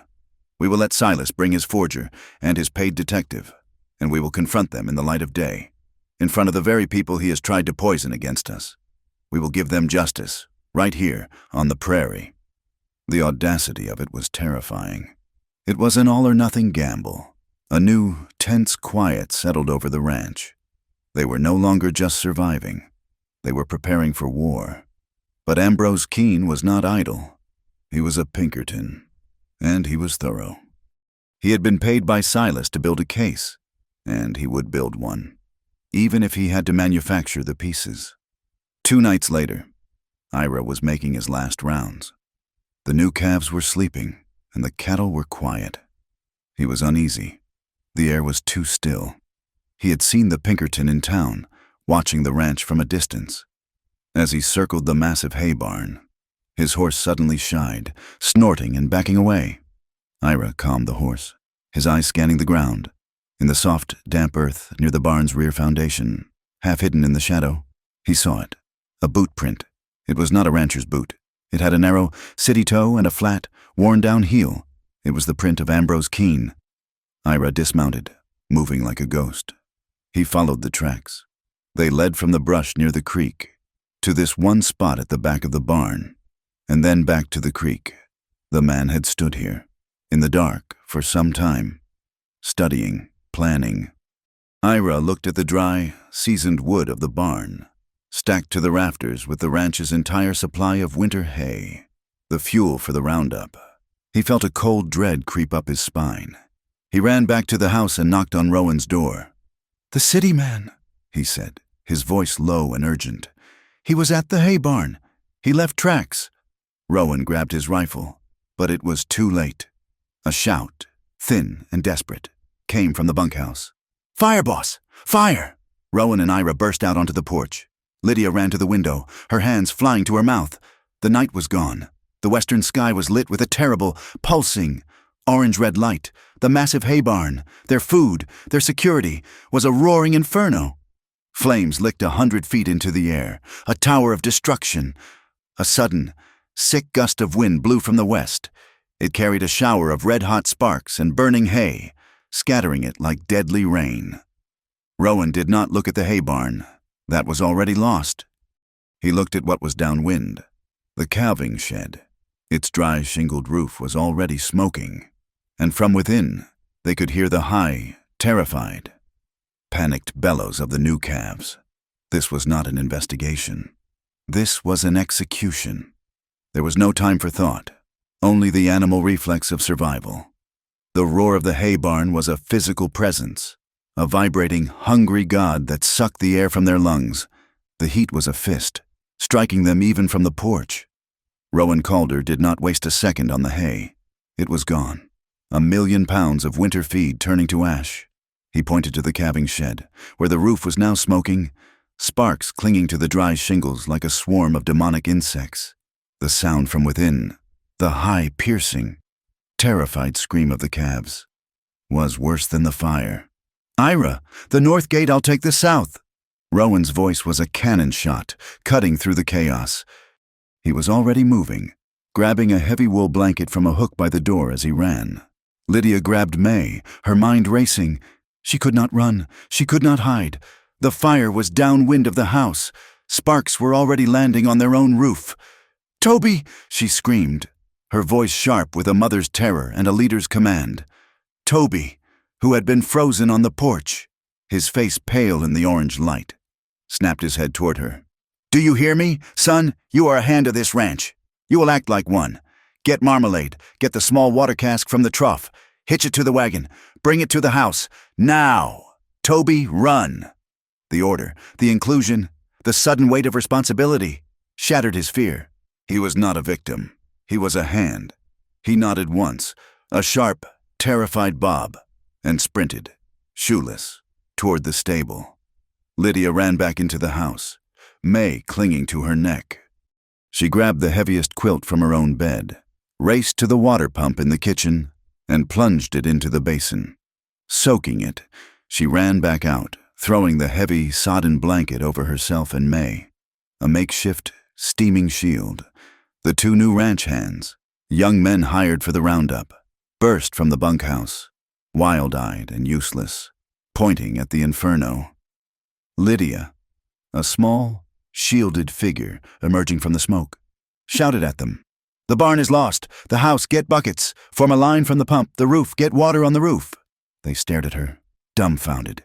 "Move!" she roared, her voice unrecognizable. The authority in it finally broke their paralysis, and they scrambled to obey. Rowan reached the south gate of the calving shed. The wooden latch was already too hot to touch. He wrapped the blanket around his hand and forearm, the wool sizzling, and ripped the bar free. He hauled the heavy door open, a blast of thick, toxic smoke rolling out to meet him. The calves were huddled against the far wall, a solid mass of panic, bellowing, their eyes white. They would not move. They would not be led. They were a sacrifice waiting to happen. He plunged in. "Hiya, get out!" he roared. A terrifying, soot-covered demon. He shoved the largest calf, burning his hand on its singed hide. The animal, more afraid of him than the fire, bolted, crashing into the others. Ira had the north gate open. The animals, caught in a cross-draft of terror, finally broke. They stampeded out of the north gate, a stream of terrified life pouring into the night. Rowan and Ira, covered in soot, their eyebrows singed, ran with them, driving them far out onto the cold, damp prairie, away from the deadly rain of sparks. Toby, his small hands raw, had done it.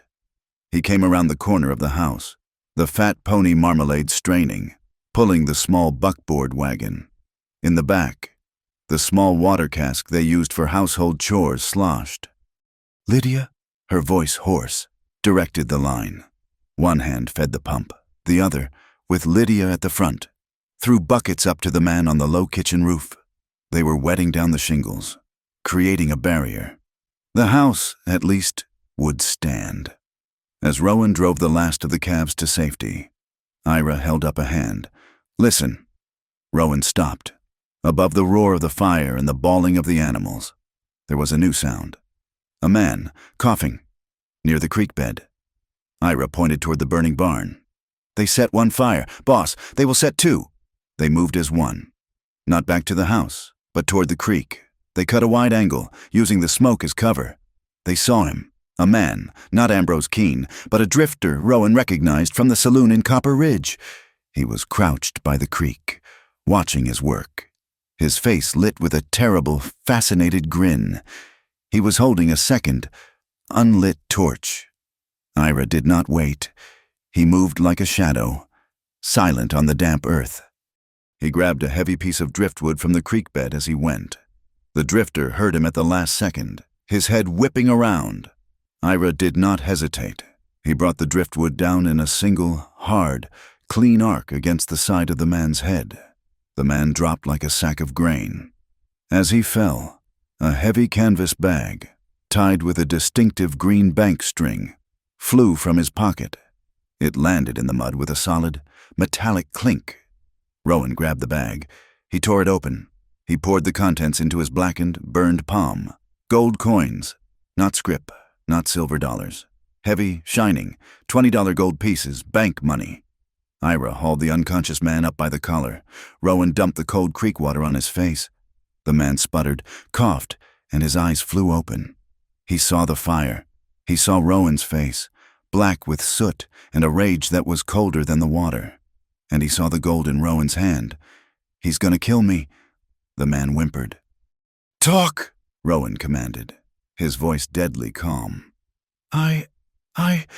The man was sobbing. A pathetic wreck. Bramwell, Silas Bramwell. He paid me. To do this, Rowan's voice was low, threatening. No, just a scare. That's what he said, teach you a lesson. He said you was hiding a murderer. He just said to burn the hay. A scare I didn't mean. I didn't know about the calves. Rowan looked at Ira. Ira looked at the burning skeleton of the barn. Rowan hauled the arsonist to his feet and marched him toward the house. The fire burned itself out as the sky turned a sick, gray-pink. Dawn broke on a scene of devastation. The hay barn was gone. It was a black, smoking rectangle on the earth, a funeral pyre for the ranch's future. The calving shed was standing, but it was a ruin. One wall charred black. The roof a skeleton of burned rafters. The house was safe, but it was scarred. The side of the kitchen wall was blistered and blackened. Lydia, her face streaked with soot, her knuckles raw, was making coffee on the stove. May and Toby were asleep on the floor, wrapped in a blanket, overcome by exhaustion. Rowan shoved the arsonist into a chair at the kitchen table. He dropped the bag of gold in front of him. Stay, he ordered. By 8 o'clock, the smoke, a thick, greasy column that stained the morning sky, had done its work. Riders appeared. They were not the gossips from town. They were the neighbors, Hemlock, from the valley to the north, the Svenstrom brothers, sheepmen who were usually enemies, but not today. They rode in, their faces grim, carrying axes, saws, and hammers. Saw the smoke, called her. Hemlock grunted, dismounting. He was not a man for wasted words. Looked like trouble, one of the Svenstroms added. They stopped. They looked at the smoking ruin of the barn. They looked at the scorched house. And then they looked at the man tied to the kitchen chair, his face bruised. They saw the bag of Bramwell's gold on the table. In that moment, all the whispers, all the gossip about the widow and the rancher, evaporated. This was not a scandal. This was a range war. You did not burn a man's hay. You did not try to burn him out. That was an attack on every one of them. Who? Hemlock asked, his eyes on the prisoner. Silas Bramwell paid him to do it, Rowan said, his voice flat. Dead with exhaustion. A dark, collective silence fell over the men. Misses. Abernathy's moral judgments meant nothing out here. This was the law of the prairie. Marshall's on his way, Rowan said. He'll need a place to hold a hearing, Hemlock said. He looked at the ruined calving shed. We'll build it. We'll build it today. The sound of hammers echoed in the valley. A sound of defiance. A sound of a community choosing its side. Marshal Whitaker arrived an hour later. He took one look at the scene, took the arsonist's terrified, babbling confession, and looked at the gold. Rowan, he said, his face grim. This is bigger than Copper Ridge. I can't hold Bramwell on this man's word alone. He'll buy his way out in a day. I know, Rowan said. That's why I need Judge Patterson. I sent a rider for him at dawn. I am petitioning for a full territorial hearing. Here, on my land. We have the arson. We have the motive, and... He looked at Lydia, who had just stepped onto the porch.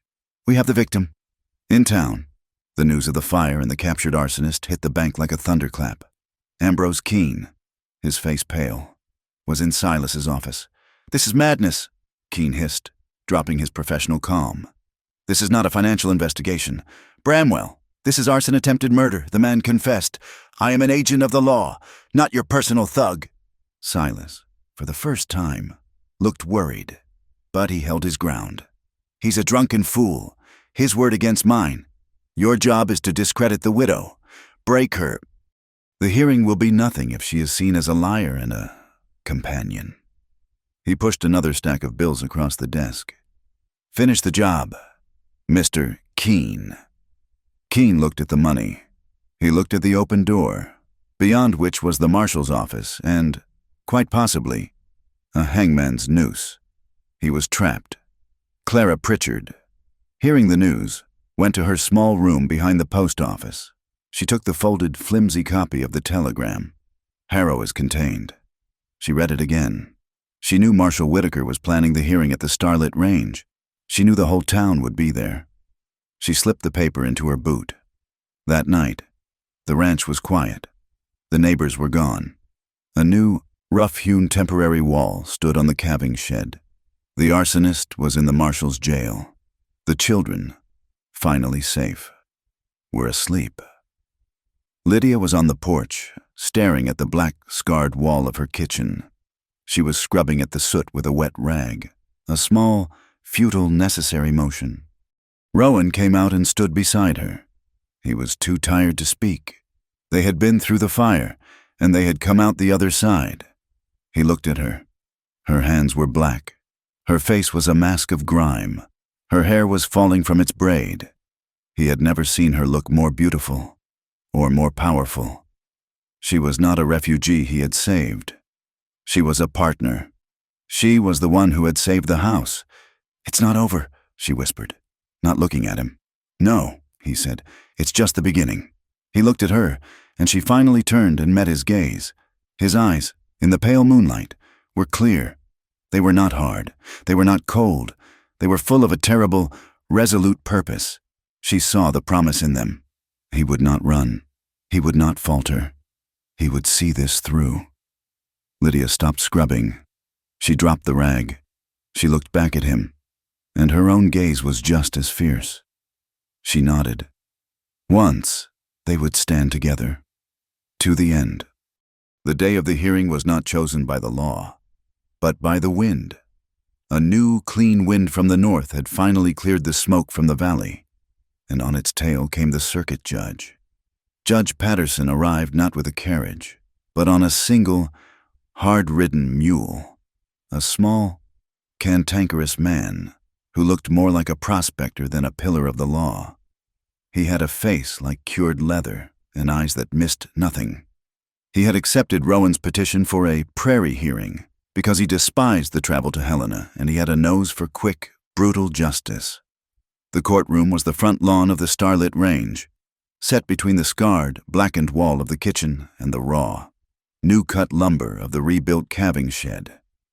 The neighbors who had come to help build, Hemlock and the Svenstroms, had also built the courtroom a long plank table for the judge, and 2 sets of rough benches.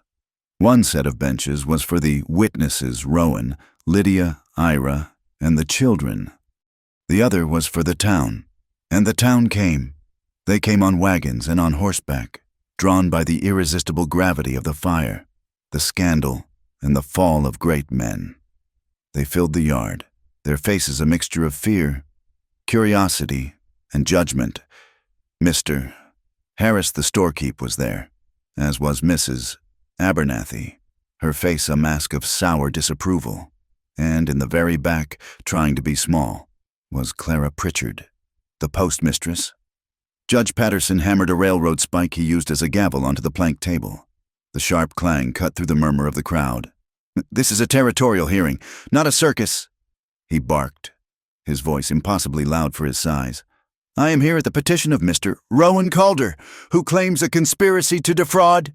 I am also here to review the pre-adjudication of one Silas Bramwell, who claims a right of foreclosure and has alleged serious irregularities concerning a missing person. I will hear Bramwell first. Then I will hear Calder. Then I will make a ruling. Marshal, bring them." Marshal Whitaker, his face grim, brought them Silas Bramwell, dressed in his finest black suit, looking cool and confident, and beside him, his face pale and his eyes darting, was Ambrose Keene, the Pinkerton. "Mr. Bramwell." The judge snapped. "Your agent. State your case." Ambrose Keene stepped forward. He was a professional. He laid out the suspicions with cold, logical precision. "Your Honor, we have the matter of a missing man, Henry Harrow. He disappeared from his homestead some 10 months ago. We have his wife, Mrs. Lydia Harrow, who, within weeks of his disappearance, was found destitute and taken in by Mr. Calder. We have a significant, unpaid debt, collateralized by Mr. Harrow's land, owed to my client's bank." Keene gestured to Silas, "Who produced the deed of trust?" And Keene continued, his voice dropping. We have a highly irregular living arrangement, one that suggests a strong motive for both misses. Harrow and Mr. Calder to see Henry Harrow remain disappeared permanently. We have filed a petition to investigate their complicity, believing they are concealing knowledge, or perhaps even evidence, of Mr. Harrow's fate to nullify this legal debt and seize the land for themselves. A wave of murmurs went through the crowd. Mrs. Abernathy nodded sharply. This was it, the sin, laid bare. So you are accusing them of conspiracy to defraud and implying murder, the judge said, his eyes flat. Do you have evidence of this, a body? A witness to a crime? We have suspicions, Your Honor. Keene said, the circumstances themselves are the evidence. I see. The judge's voice was dry. In my court, Mr. Keene, suspicions are what you have before you find facts. You have presented none. He turned his sharp gaze on Rowan. Mr. Calder, your response to this suspicion. Rowan stood. He did not look at the judge. He looked at the town, at the people who had whispered and judged. I am not the one who needs to answer, he said, his voice a low, clear rumble that carried over the crowd. My employee is... He turned and held out his hand to Lydia. She stood, her head held high. She was not the soot-streaked survivor of the fire. She had mended her one good dress. Her hair was coiled in a neat, tight bun. She was not a victim. She was the housekeeper of the starlit range. She walked to the table, and she did not look at Keene. She looked at Silas Bramwell. Mr. Keene claims my husband is missing, she said, her voice clear, ringing in the sudden silence. Mr. Bramwell has built his entire case on my husband's disappearance. She reached into the pocket of her apron and produced a small, oilcloth-wrapped packet. She laid it on the judge's table. My husband is not missing. Your Honor, he is a coward. These are letters I received from him, in his own hand. The judge untied the packet. He took the first letter. That one, Lydia said, is postmarked from Reno, Nevada. It arrived 6 months after he abandoned us. The second is from Sacramento. And the third, she paused, letting the silence stretch, is from San Francisco. It arrived just before the blizzard. The one Mr. Calder rescued my children from. Judge Patterson looked at the postmarks. He looked at the clear, sloping handwriting. He looked at Silas Bramwell, whose confident smile had just begun to stiffen. This is a development, the judge said, his voice dangerously mild. It seems the core of your suspicion. Mr. Keene, the disappearance is a falsehood. The man is a vagrant, not a victim. A forgery, Silas burst out, his voice too high. Your Honor, these could be forgeries. How do we know she did not write them? Because I did not need to. Lydia's voice cut him off like a knife. But you did. She looked into the crowd, her eyes finding the one person she needed. Mrs. Pritchard, would you please come forward? A gasp went through the crowd. Clara Pritchard, the postmistress, looked like a terrified rabbit. She clutched her handbag, her knuckles white. She looked at Silas, who was now staring at her, his eyes cold and full of murder. Then she looked at Lydia, who gave her one small, strong nod. Clara walked to the table, her legs shaking. Mrs. Pritchard, the judge said, his voice suddenly gentle. Do you have something to add? I am the federal postmistress, Clara said, her voice a reedy whisper. I take an oath, to the mail, and to the telegraph. The wires, they are a sacred trust. She fumbled in her handbag, then in her boot, and pulled out a folded, flimsy piece of paper. This is a copy, she said, her voice growing stronger, of a telegram Mr. Bramwell received 3 days ago, from a bank in San Francisco. I transcribed it myself. She handed it to the judge. Judge Patterson read the telegram. His face, which had been leathery, seemed to turn to granite. He read it aloud, his voice booming over the silent yard. Payment of $500 received. Applied to account of H. Harrow per your instruction. The gilded cage thanks you for your business. Harrow is contained. End. The silence that followed was absolute. The wind had stopped. The town had stopped breathing. Silas Bramwell was as white as paper. The judge folded the telegram. So, Mr. Bramwell, not only is Mr. Harrow not missing, you knew precisely where he was. You have been paying his gambling debts in San Francisco to keep him contained. You fabricated this entire investigation. You paid Mr. Keene to harass this family. Also, you could use a forged deed. He tapped the paper Silas had presented. To steal this woman's land. No, Silas shouted, finding his voice. It's a lie. The debt is real, this is a town conspiracy against me, that arsonist. He was a drunk. He's a liar. The arsonist. The judge's voice was deadly. He looked at Ira, who was standing by the porch, silent, watching. Mr. Swiftwater, I believe you have something for the court. Ira stepped forward. He did not carry a piece of paper. He carried the heavy canvas bank bag, the one with the green string. He upended it onto the table. A cascade of heavy $20 gold pieces clattered on the wood, gleaming in the morning sun. Several of the coins were black, stained with soot and ash. Found on the man who set the fire, Ira said, his voice calm. His name is Jetty Price. He said he was paid by Mr. Bramwell. He is in the marshal's jail. His hands, Ira added, looking at Silas, are burned from the gold. It was so fresh from the bank. He said you handed it to him yourself, hot from the vault. The link was complete. The forged deed, the paid-off husband, the faked investigation, the arson, the gold. It was a chain, forged in Silas's office, and every link was now on the table for the entire town to see. Judge Patterson stood up. He was a small man, but he seemed, in that moment, to be a giant. He picked up the railroad spike. This court finds as follows, he roared. The petition to investigate Mrs. Lydia Harrow and Mr. Rowan Calder is dismissed. The debt claimed by Mr. Bramwell is fraudulent. The deed of trust is a forgery. The land belongs to Mrs. Harrow. He pointed a finger at Silas. I do not have the authority to sentence you today, Mr. Bramwell, but I am recommending to the next county grand jury that you be indicted on charges of conspiracy to defraud, attempted arson in the first degree, forgery, and witness tampering. He looked at the pale, sweating Pinkerton. Mr. Keene, you have a choice. You can be indicted as his co-conspirator, or you can become a witness for the territory. Did Mr.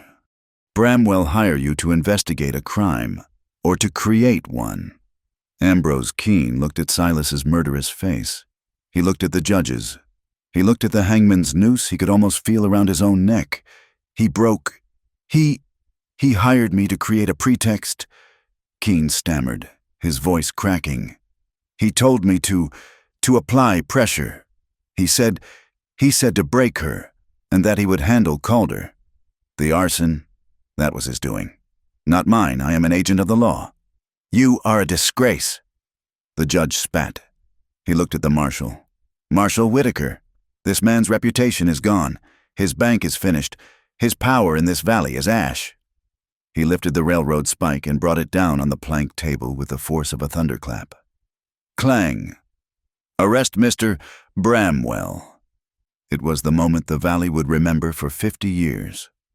Marshal Whitaker, his face unreadable, walked past the silent, stunned crowd. He stepped up to Silas Bramwell, who was frozen in disbelief. Silas, the marshal said, his voice quiet. Hands. He pulled the steel handcuffs from his belt. The click-click of the cuffs locking around Silas's wrists was the loudest sound in Montana. Silas Bramwell, the man who owned the town, the man who had turned them all against Lydia, was led away in chains, his head bowed, walking past Mrs.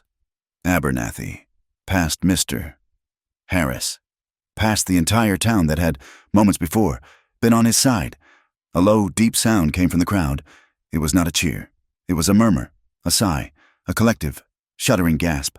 It was the sound of the wind, finally, truly, changing direction. The crowd did not linger. The verdict, so total and so swift, had left them stunned. They drifted away in small, quiet groups, their faces pale in the twilight. They had come to see a witch burned, and had instead witnessed the fall of a king. The power structure of Copper Ridge had been broken on Rowan Calder's front lawn, and the silence of the retreat was filled with a new, grudging respect. Marshal Whitaker took the arsonist and the weeping Pinkerton, bound for the jail. Judge Patterson, after accepting a single massive plate of stew from Lydia and a glass of Rowan's whiskey, nodded curtly. "You've built something here. Calder, see you keep it." He mounted his mule and rode off into the dusk, his justice already a memory. Silence, for the first time in weeks, settled over the starlit range. It was not the cold, grieving silence Lydia had first encountered. It was a deep, resonant peace, the quiet that comes after a long, brutal war. The children, mercifully, had slept through the ordeal, exhausted from the tension and the fire. Ira, after a long, shared look with Rowan, a look of profound, masculine understanding that needed no words, had taken his bedroll to the rebuilt calving shed. "To watch the stock," he'd said, but both men knew he was giving them the house. He was removing the chaperone. The rules, written on the kitchen board, had been for the town. The town was gone. The rules were broken. Lydia stood on the front porch. She had washed her face and hands, scrubbed the grime of the day away. The heavy, dark wool shawl Rowan's wife had worn was wrapped tight around her. She had unpinned her hair, and it fell in a long, dark wave over her shoulders, heavy and damp, smelling faintly of the lye soap she'd used. The air was sharp and clean, filled with the raw, resinous scent of the new-cut pine boards from the rebuilt shed. Above, the sky was a perfect, depthless black, and the stars, which had been invisible through the smoke, had returned. They were a brilliant, burning spray of diamonds, so close she felt she could touch them. She heard the door open behind her, the familiar sound of his heavy boot on the threshold. She did not turn, but her entire body was aware of him. He had washed, too, the smell of wood smoke, soap, and the faint, clean scent of the man himself reached her before he did. He walked toward her, but stopped a full 3 feet away, a respectful distance. He did not speak. Lydia held her breath. The silence was absolute. The war was over. The siege was lifted. And now, they were two people, a man and a woman, standing on a porch in the middle of a vast, silent wilderness. The entire world had been reduced to this small, wooden space. She turned her head, slowly, and looked at him. He was watching her, his face unreadable in the shadows, his expression not of a victor, but of a man who had laid down his arms and was entirely vulnerable. His eyes, in the starlight, were not hard or cold. They were dark, deep, and they were asking a single, silent question. There was no demand, no assumption. It was a question of pure, hesitant hope. He was asking for permission to cross the space he himself had so rigidly enforced. Lydia felt her heart stop, then start again, a heavy, slow, painful beat. She was free. Her land was hers. Her children were safe. She owed this man everything. And yet, in that moment, he was asking, not taking. She gave him her answer.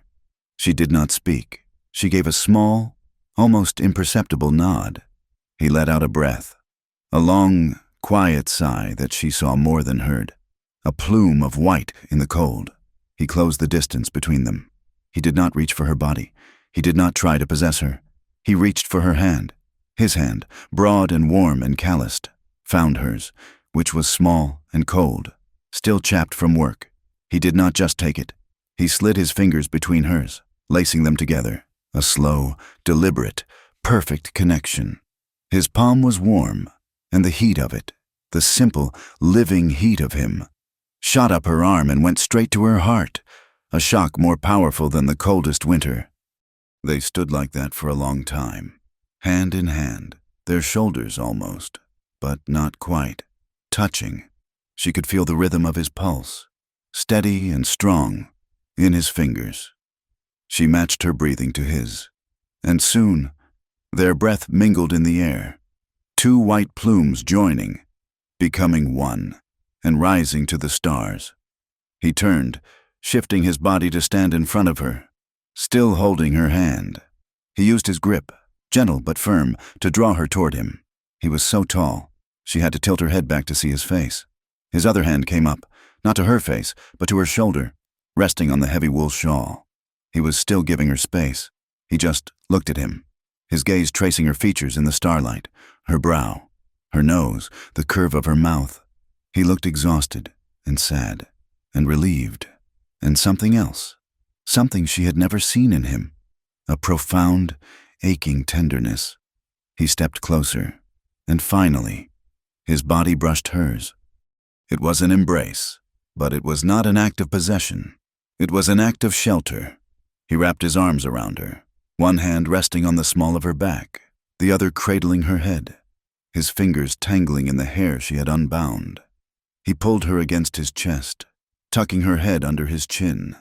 Lydia's hands, trapped between them, rested against the hard, solid wall of his chest. She felt him inhale, a deep, shuddering breath. She let herself, for the first time in her life, simply be held.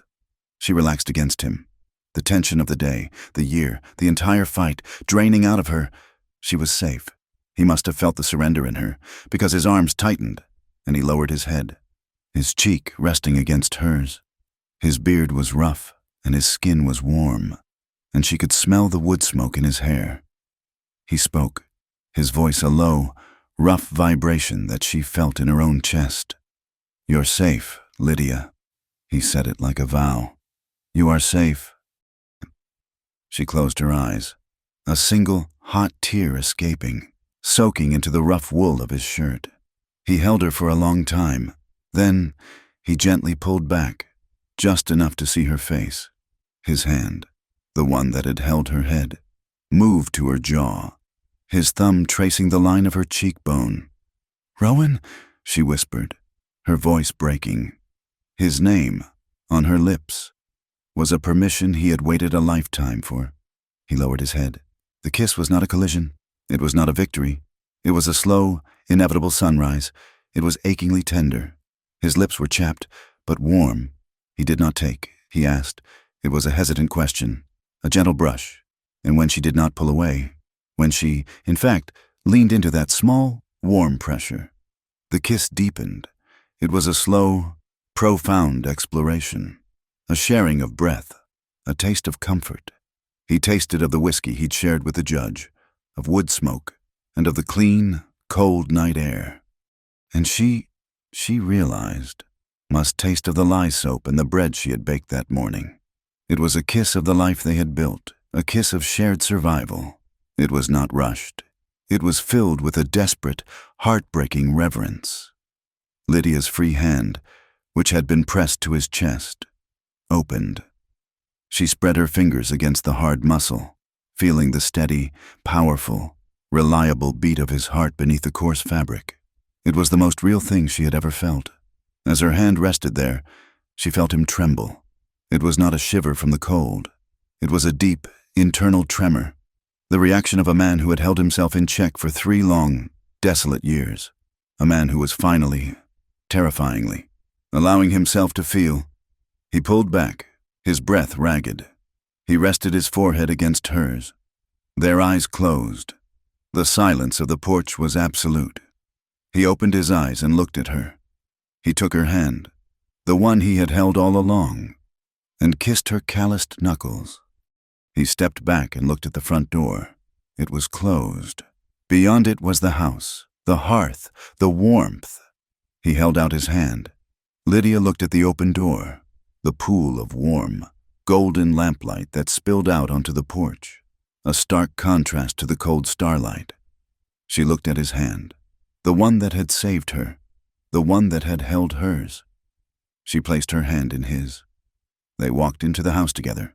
Rowan closed the door, shutting out the cold, the night, and the world. As the latch clicked shut, from the main room, a sound, soft and clear, echoed in the quiet house. A single, perfect chord from the piano, as a gust of wind, the last of the storm, found a loose string, making it sing in the darkness. It was not a song, it was a blessing. The camera, outside, did not follow. It lingered on the front window, where the warm light of the kerosene lamp shone. Slowly, as the warmth of the house met the cold of the night, a faint, soft mist of condensation began to fog the glass, blurring the light, and turning the entire world, both inside and out, to a soft, private, gentle dark. 2 months later, the valley was unrecognizable. The deep, vicious cold had been banished, replaced by a wave of explosive green. The snowmelt had fed the creeks, and the creeks had fed the land. The scars on the starlit range remained the black, hollowed-out footprint where the hay barn had been, the scorched siding of the kitchen, but they were no longer wounds. They were monuments. They were the visible proof of the battle they had won. The wedding was not held in the cold, judgmental church in Copper Ridge. It was held on their land, under the sprawling, ancient arms of a massive cottonwood tree by the creek, its new leaves whispering in the warm June breeze. It was not a gathering of the town. It was a gathering of the family they had forged. Marshal Whitaker stood as the officiant, his hat held respectfully over his heart, his face, usually grim with the law, softened into a rare smile.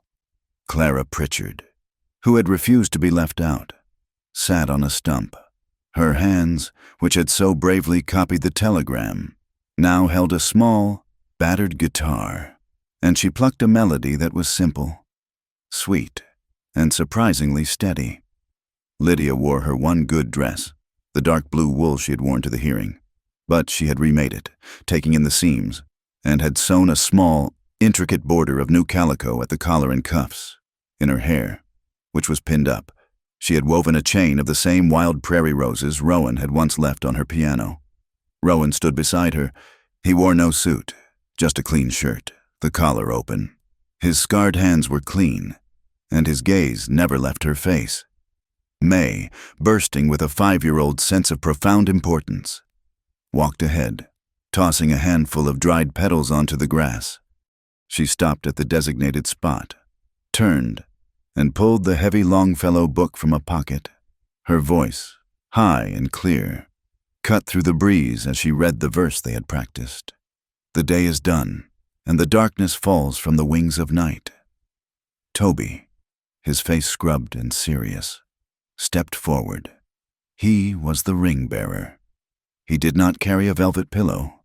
He carried a small, smooth piece of river stone he had polished himself, the 2 simple gold bands resting on its gray surface. He held it out to Rowan, his hands shaking only slightly. A small man fulfilling a great duty. Over by the fence, Marmalade the pony watched, a large, comical red bow tied to her bridle, chewing placidly on the grass. An unconcerned witness. The marshal's voice was deep. "Do you—" "Rowan Calder, take this woman!" Rowan's reply was a low rumble, but the ice and iron were gone. "I will." When he kissed her, it was not the desperate, searching kiss of the porch. It was a public, gentle, and profoundly confident kiss of belonging. But the kiss was not the final act. Afterward, they sat at the plank table, the same one Judge Patterson had used. Rowan uncapped the marshal's inkwell. He signed his name, with its hard, clear strokes, to the bottom of the guardianship papers. The law, which Silas had tried to twist into a weapon, was now their shield. May and Toby were, in the eyes of God and the territory, legally his. The Starlit Range was, officially and forever. Their home, the town, which had once been a wall of judgment, had broken. The fall of Silas Bramwell had been a cleansing fire. The bank was shuttered, its assets seized by the territorial government. The vacuum of power had been filled, not by another tyrant, but by the simple, grudging respect of the neighbors. They came, not all at once, but in a slow, steady trickle. The blacksmith, a heavy man who had once ignored Lydia, arrived at the ranch with a gift. It was a set of heavy, beautifully wrought iron fireplace tools, a poker, a shovel, a set of tongs. "A house needs a strong heart," he grunted, refusing to meet Rowan's eye, and left. It was the deepest apology he could make. "Mister, Harris, the storekeep, who had once refused them credit, drove his own wagon up. He unloaded 2 barrels of flour and a crate of tinned peaches. "To re-establish the starlit account," he'd announced, his voice overly cheerful. "On the house." Even Mrs. Abernathy, the preacher's wife, had sent a messenger. He delivered a small, tightly wrapped Bible, its cover embossed with a gold cross. There was no note. None was needed. It was a white flag of surrender. The kitchen, once Rowan's cold, sterile fortress, was the epicenter of the celebration. It was loud, hot, and filled with steam and laughter. Lydia, her hair already coming loose from its pins, her face flushed with heat and happiness, directed the feast. The new ranch hands, men who had been hired for their loyalty, carved the slabs of salt pork and beef. The air was thick with the scent of a dozen apple pies baking in the massive iron stove. Laughter, a sound the house had long forgotten, now bounced off the log walls, filling the corners where grief had hidden for so long. Amid the noise and joy, Ira Swiftwater found Rowan on the porch. He was holding a letter, his usually stoic face unreadable, but a new, bright light burned in his dark eyes. The mail rider came with the blacksmith. "Boss," Ira said, his voice quiet. Rowan nodded. "Waiting." "My son," Ira said, and his voice, usually so calm, was thick with an emotion Rowan had never heard. "He has been at the reservation school in the East for 5 years. I have not seen him since he was a boy." He looked at the letter. "He is coming home. He says he is finished with the white man's schools. He wants to learn the ranch. He will be here in 1 month." Rowan looked at the man who had been his only friend, his silent partner through the long, cold years. He put a hand on Ira's shoulder. "Then he has a home. Ira, the Starlit Range has room. We are expanding." The family, grafted together by survival, was growing. Night fell. The guests rode home, full and thoughtful. The children, drunk on excitement and sugar, were finally deeply asleep in their beds. The house, for the first time, was quiet, but it was a warm, settled quiet. Lydia and Rowan stood on the front porch. It was the same spot where they had stood after the trial, the same spot where they had first kissed, but the air was no longer cold and sharp. It was a warm, soft summer night, the air alive with the sound of crickets. Rowan turned and went into the house. He returned a moment later, carrying the storm lantern, the same lantern he had held in the blizzard. The glass was clean, the wick trimmed, the oil reservoir full. He struck a match and lit it. The familiar, steady, yellow-gold light bloomed in the darkness. Lydia watched him. That light had been their beginning. It had been a desperate smear of gold in a white hell, a signal of pure, animal survival. He did not hang it in the house. He walked to the new high gatepost that he and Ira had built to replace the old one. He hung the lantern on a heavy iron hook. It swung gently, its light cutting a steady, warm circle in the vast, peaceful darkness of the ranch. "What is it for?" Lydia asked, coming to stand beside him. She slid her hand into his. It fit perfectly. He wrapped his arm around her, pulling her against his side, a gesture of easy, married possession. "The first time," he said, his voice low. "It was a light to get us out of the storm." He looked at the lantern, its glow unwavering.